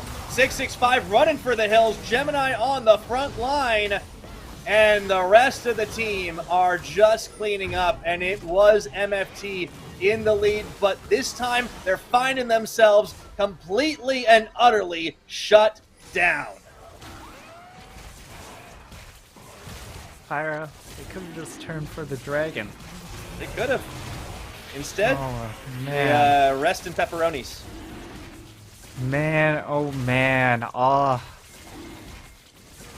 It could have been it, but MFT, they get a little bit caught out in that choke point. I mean, it was well played coming in from CFO, forcing the MFT bot lane to pass through that choke point in order to set up for this Tempered Fate, right? And I mean, Whale was just a little bit indecisive on how he wanted to position himself. If he wanted to walk forward, if he just committed to walking backwards the entire way, it would have been fine. And now MFT, like, the tables have turned once more. And CFO in firm control. They're one dragon off from Hex Texel as well. And now Whale forced to flash. So he won't have that tool for the next dragon, the all-important next dragon, as Dragon Soul on the table. And man, as much as I'd love to rave about Taco's heroics on this Sejuani pick, which I would certainly label a front runner for MVP if they were to win, that's only if they win. You can't give an MVP to the team that loses it out, but CFO, you know, they claw the lead back. Koala has a great setup there for the Tempered Fate. Lands onto the most important member. Whale completely deleted. Excellent timing and coordination. CFO had been looking a little iffy, and MFT had been finding those fights, had been playing so great, but they just lose their heads when they didn't have to, Nightstar. I mean, if there's ever a time to spam not like this in the chat, it's probably now. They do have another one split from the rest of his team. They can go. Oh, but they find the Glacial Fissure, this time on a Gemini. Doesn't really do enough. Oh, Realm Warp. And Realm Warp brings in Wen. Solo to the party. Shockwave goes in. Here comes Gemini, and he just Goomba stomps with the help of his team. Rest trying to 1v1. Dodges the wall. 665 is going to run out of steam, and that is going to be the ace. That's going to be the base, and they might go for the end in the 3-0 here. I think that's just it. They have more than a large enough wave here, and it is a complete A, so that's it. It's just going to be a nice 3-0. CFO, they're going to get the clean sweep after all. I do not believe it. MFT just had such a good fight and such a good turn. The heroics of Taco were shining through, but in the end, all it took is one mistake, and CFO clap right back to complete the sweep. It's not surprising with the end result, but how we got there, certainly a couple more twists and turns than what we expected. Oh yeah. And MFT, they gave it a good go. And I think, honestly, that's all you can really ask from this 6-seeded squad. And hopefully, you know, it's a very fast turnaround, though, because tomorrow they are going to be playing Frank Esports, which I would say is a much more even matchup. But the fact that they have to go from just a 3-0 drubbing straight into the next series is something to factor in. That is certainly not going to help the confidence. However, they have had some good games up against Frank during the course of the regular season, so should be able to play on that team's level a little bit easier. However, it just seemed like they couldn't quite get it together. The first game definitely got a bit exposed in their strategy. Second game, you know, that unfortunate situation down bottom, they lose out the quadra kill in 5 minutes into the game. That definitely sets the tone. But this one, this third game, Nightstar, they had so many chances. They had the opportunities. Things were rolling forward. Whale had the kills on the Jinx. They had the fight opportunities. They had 665 getting fed on the Viego. But they just let themselves get baited into a bad corridor. They get chunked out, try to push their luck a little too hard. And CFO, you know, they're like sharks, man. They smell blood in the water, and they don't let go after they go in for the kills. Yeah, and the bar pick, like, was perfect. Yes, there is that one blunder in that mid lane, right?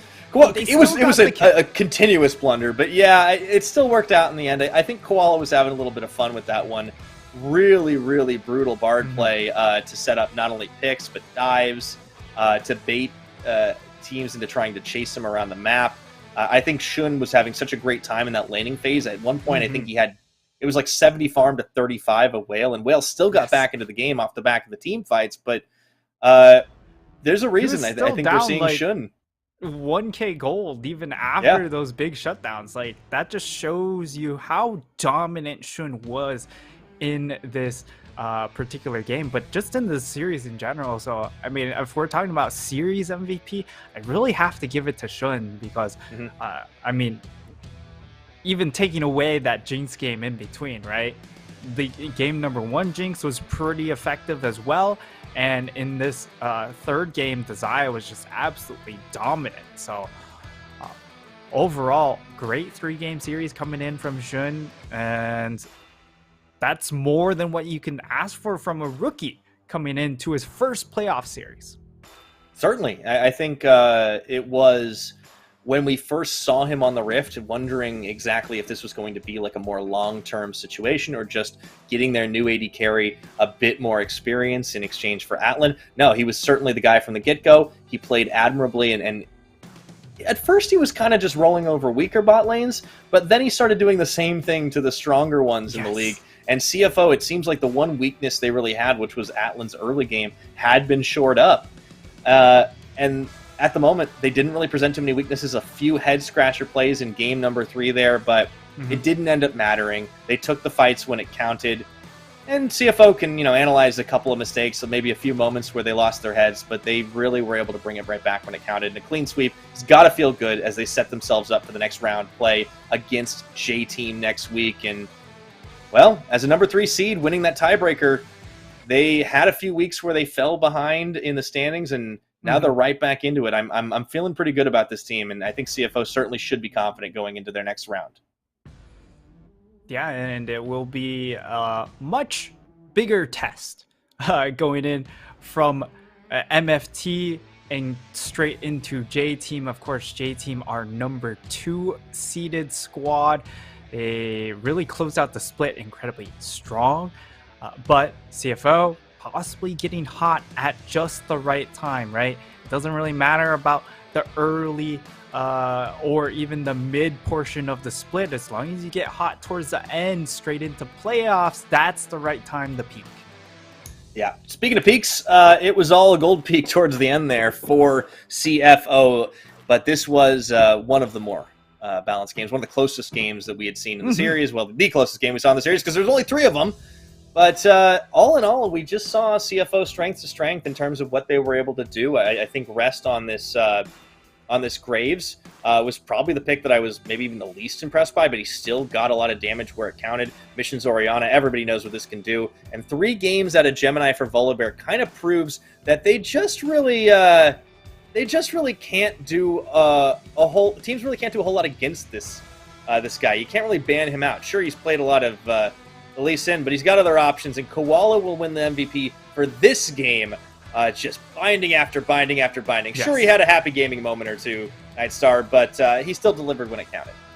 Yeah, and part of the lane dominance, the large CS gap generated by Shun, was because of the Bard into Braum matchup. So Koala fully dominating this side of the matchup, having the Enchanter in his hands, and that allowed Shun to just amass such a large gold lead that even with the double shutdowns going on to the Jinx, it wasn't enough to close that gold gap. And Koala, of course, had that key play at the end, being able to catch out both of, or Whale in particular, with that Tempered Fate, setting up for a very quick double kill, and just swinging that match pretty much into its conclusion. Yeah, no, I really like the Bard pick overall, and delivered when it counted for sure. Koala winning the MVP. I do think you're right, though, on the series. I want to give that one to Shun as well. We'll have to see. Maybe that's going to be the case. But either way, everybody from CFO could be pretty happy about how that 3-0 went on the whole. But we are prepping ourselves an interview with Riverchew. We'll be right back after a short break.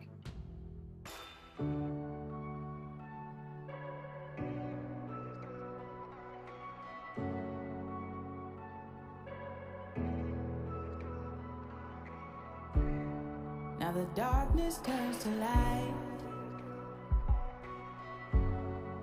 No way you feel alive. You're floating in the air.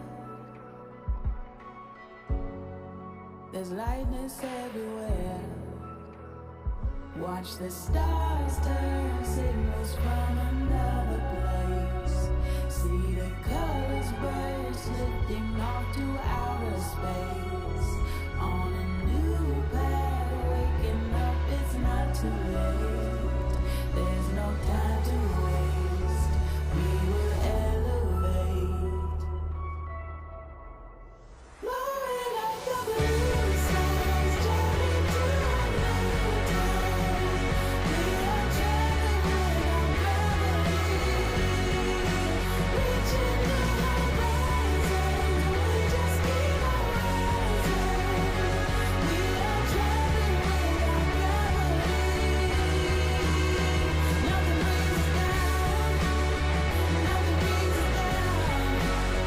Nothing brings us down. Nothing brings us down. Nothing brings us down. Nothing brings us down. We are traveling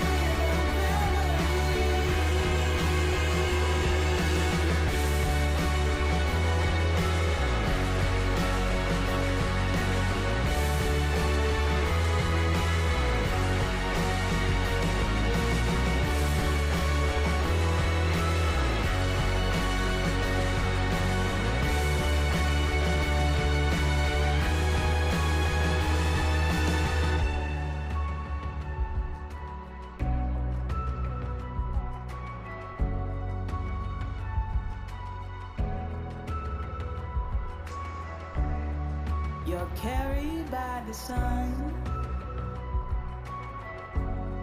New chapters have begun. Tomorrow never ends. You're rising up again. Watch the stars turn, signals from another place. See the colors burst, lifting off to outer space. On a new path, waking up, it's not too late. There's no time to waste. We will elevate. New skies turning to a new high.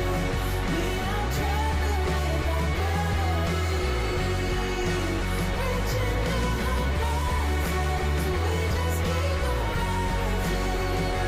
We are traveling without gravity. Nothing brings us down. Nothing brings us down. Nothing brings us down.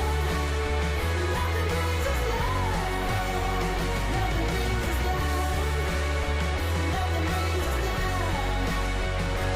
We are traveling without gravity. Takes the skyward, chapter stars,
I will look defeat in the eye.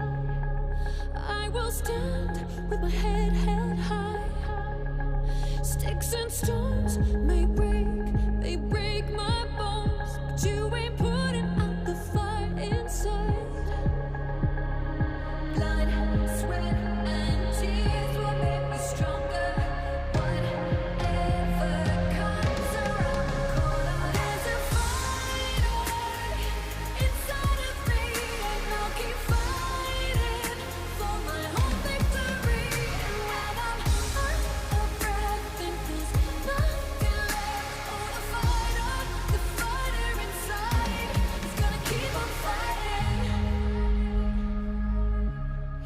keep on fighting.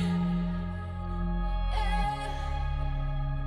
When the ground all around is burning, from the ashes I'm a phoenix rising. When I'm surrounded in the shadows of doubt, I will never surrender. I will never surrender. There's a fire inside of me, and I'll keep fighting for my whole victory. And when I'm out of breath and there's nothing left, oh, the fighter inside is gonna keep on fighting. I'm not giving up. I'm not giving up. Blood, sweat, and tears will make me stronger. Whatever comes around the corner, there's a fire inside of me, and I'll keep fighting for my whole victory. And when I'm out of breath and there's nothing left, oh, the fighter inside is gonna keep on fighting. Sweat and tears will make us keep on fighting. 好的，欢迎来到我们的赛后采访环节，我是主持人 Rachel。恭喜 CFO 战队赢下今天本场的比赛。Hi guys and welcome to the post-match interview. I'm Riri and here with me today is of course our AD carry Shun from today. Shun, can you introduce yourself please? 那今天来到我们的赛后采访，就是 CFO 的 AD Shun，先跟大家打个招呼吧。Hello， 大家好，我是 CFO 的 AD 顺，可以叫我阿顺，叫我小顺就好，也可以叫我阿顺。好，那 of course, congrats on getting the smooth 3-0 victory today. Did you expect the series to go this well? 那首先当然要恭喜你们很顺利的拿下今天的比赛。想问，就是你们今天比赛之前有没有预期到会以3-0的战绩赢下今天呢？其实我自己是会，就是希望打每场比赛当然都可以赢嘛，都是以全胜为目标，我自己会这样。So he said that for him personally, he actually was entirely expecting the 3-0. He thinks that for him, the goal is of course to never drop a match and to just win every single match and get that 3-0. Nice. I like the confidence. The second question I want to ask is in game number 2, in the very early game at about 3.5 minutes in when you were playing Jinx, you managed to pick up the quadra kill along with your teammates in that pretty messy skirmish over around the river. I wanted to ask at that point in time, what were the team communications like, and also what were you thinking as you were picking up that quadra? 接下来想问就是关于第二把，就是前期3分钟半那时候，就是你的金克斯就是获了4杀的那一波，就是双方的画面有点乱，然后就想请顺选手可以说一下，就你那时候的思考吗？以及就是当时跟队友上的沟通是怎样的呢？我们辅助小强就说可以看龙，然后我们中路也说可以，我就听口而已嘛，就过去，然后慢慢收割，先收割那个没有闪的格雷夫，我被动打起来就慢慢收割这样子，从比较机位吧，什么雷之 AD 什么的先杀，然后慢慢收割这样子。So he said that at that point in time, his support Koala and also his mid laner, they made the call to look at Dragon and be careful of the Dragon Pit. So what he was doing was he was just very obediently listening to the calls of his teammates. So that's why he started walking over. And at that point in time, you know, once he got the first kill, it was just a matter of after activating Jinx passive, picking the rest at 1 by 1. But first with the opponent who did not have flash. 所以那时候沟通会是怎样呢？就是杀残血的，没闪，杀没闪的，杀没闪的这样子。And he said the team communications at the point in time was just like, oh, get him first, he's got no flash, go, go, go. And I think it was the Graves, yeah, who didn't have the flash first. Also, I wanted to ask, because in a recent the Casters Visiting the Gaming House series, Gemini, your teammate, actually mentioned that amongst the team, you have a lot to say usually during the team communication. So was that true for today? And has your communication just like lessened, or or do you talk even more right now？ 那接下来想问的就是在之前那个 caster 去问我那个介绍里面呢，就你的队友哪一个好像是曾经有说过，就是你在队友当中话很多，想问一下，今天也是你话最多吗？还是有点稍微减少了吗？就是比赛的时候吧，就会比较想沟通这样子。第一把比较紧张，就会讲比较多话，想赢下来这样子。后面几场2、3场就还好，但是还是会沟通啦，只是没有那么多。He said, if it's about whether he talks a lot in game, then yes, definitely. He says usually in a series, if they're playing in a series, he's more nervous in game number 1. So for him, when he gets more nervous, he talks more. So today in game number 1, he was talking a lot, but afterwards in like game 2, game 3, he'd kind of calmed down a bit. So he wasn't talking as much, but he was still communicating a lot. I'm kind of curious for them to drop the mic check pretty soon. But the next question that I want to ask is about you and Koala as this bot duo, in terms of who is the one who usually makes those main shot calls, and what you think of how well the two of you have gelled together so far. 那接下来想问的就是关于你跟辅助 Koala 的配合上面的问题，就是想问一下，就是你们当中2个选手谁是主 call， 然后就你觉得目前配合起来的感想会是怎样的呢？应该算一半一半了，我自己觉得，就是我觉得可以打，我就会问他说可不可以打这样子啊，他有时候他会问我，我想打这样子，我会回答这样子，都有各自的想法，所以两边都会问，而不是你是问他可以不可以打，然后其实有时候就是不好意思，就是有时候目标很明确，当然就不用沟通，就直接就打。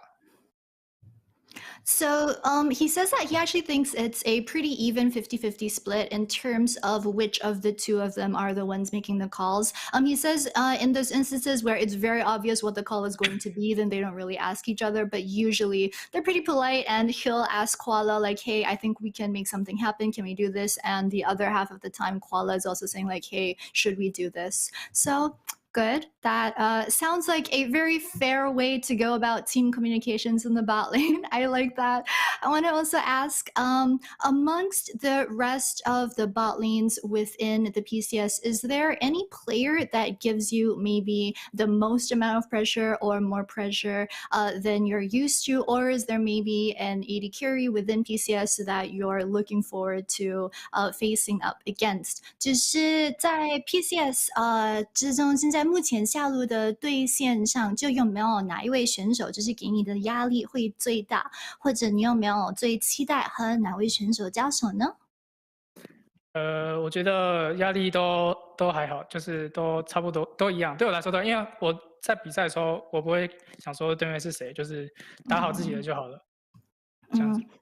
So he says that to him, any other opposing AD carry in the league is the same to him because he doesn't really care about the player ID or whichever name tag he's looking at and who he's laning against. And so for him, his priority is just to play the best that he can. So the next question, I want to ask if if you feel a lot of pressure on your shoulders because the rest of your team is actually made up of a lot of veteran players and you're the youngest player in the PCS. This is your first year playing in PCS as well.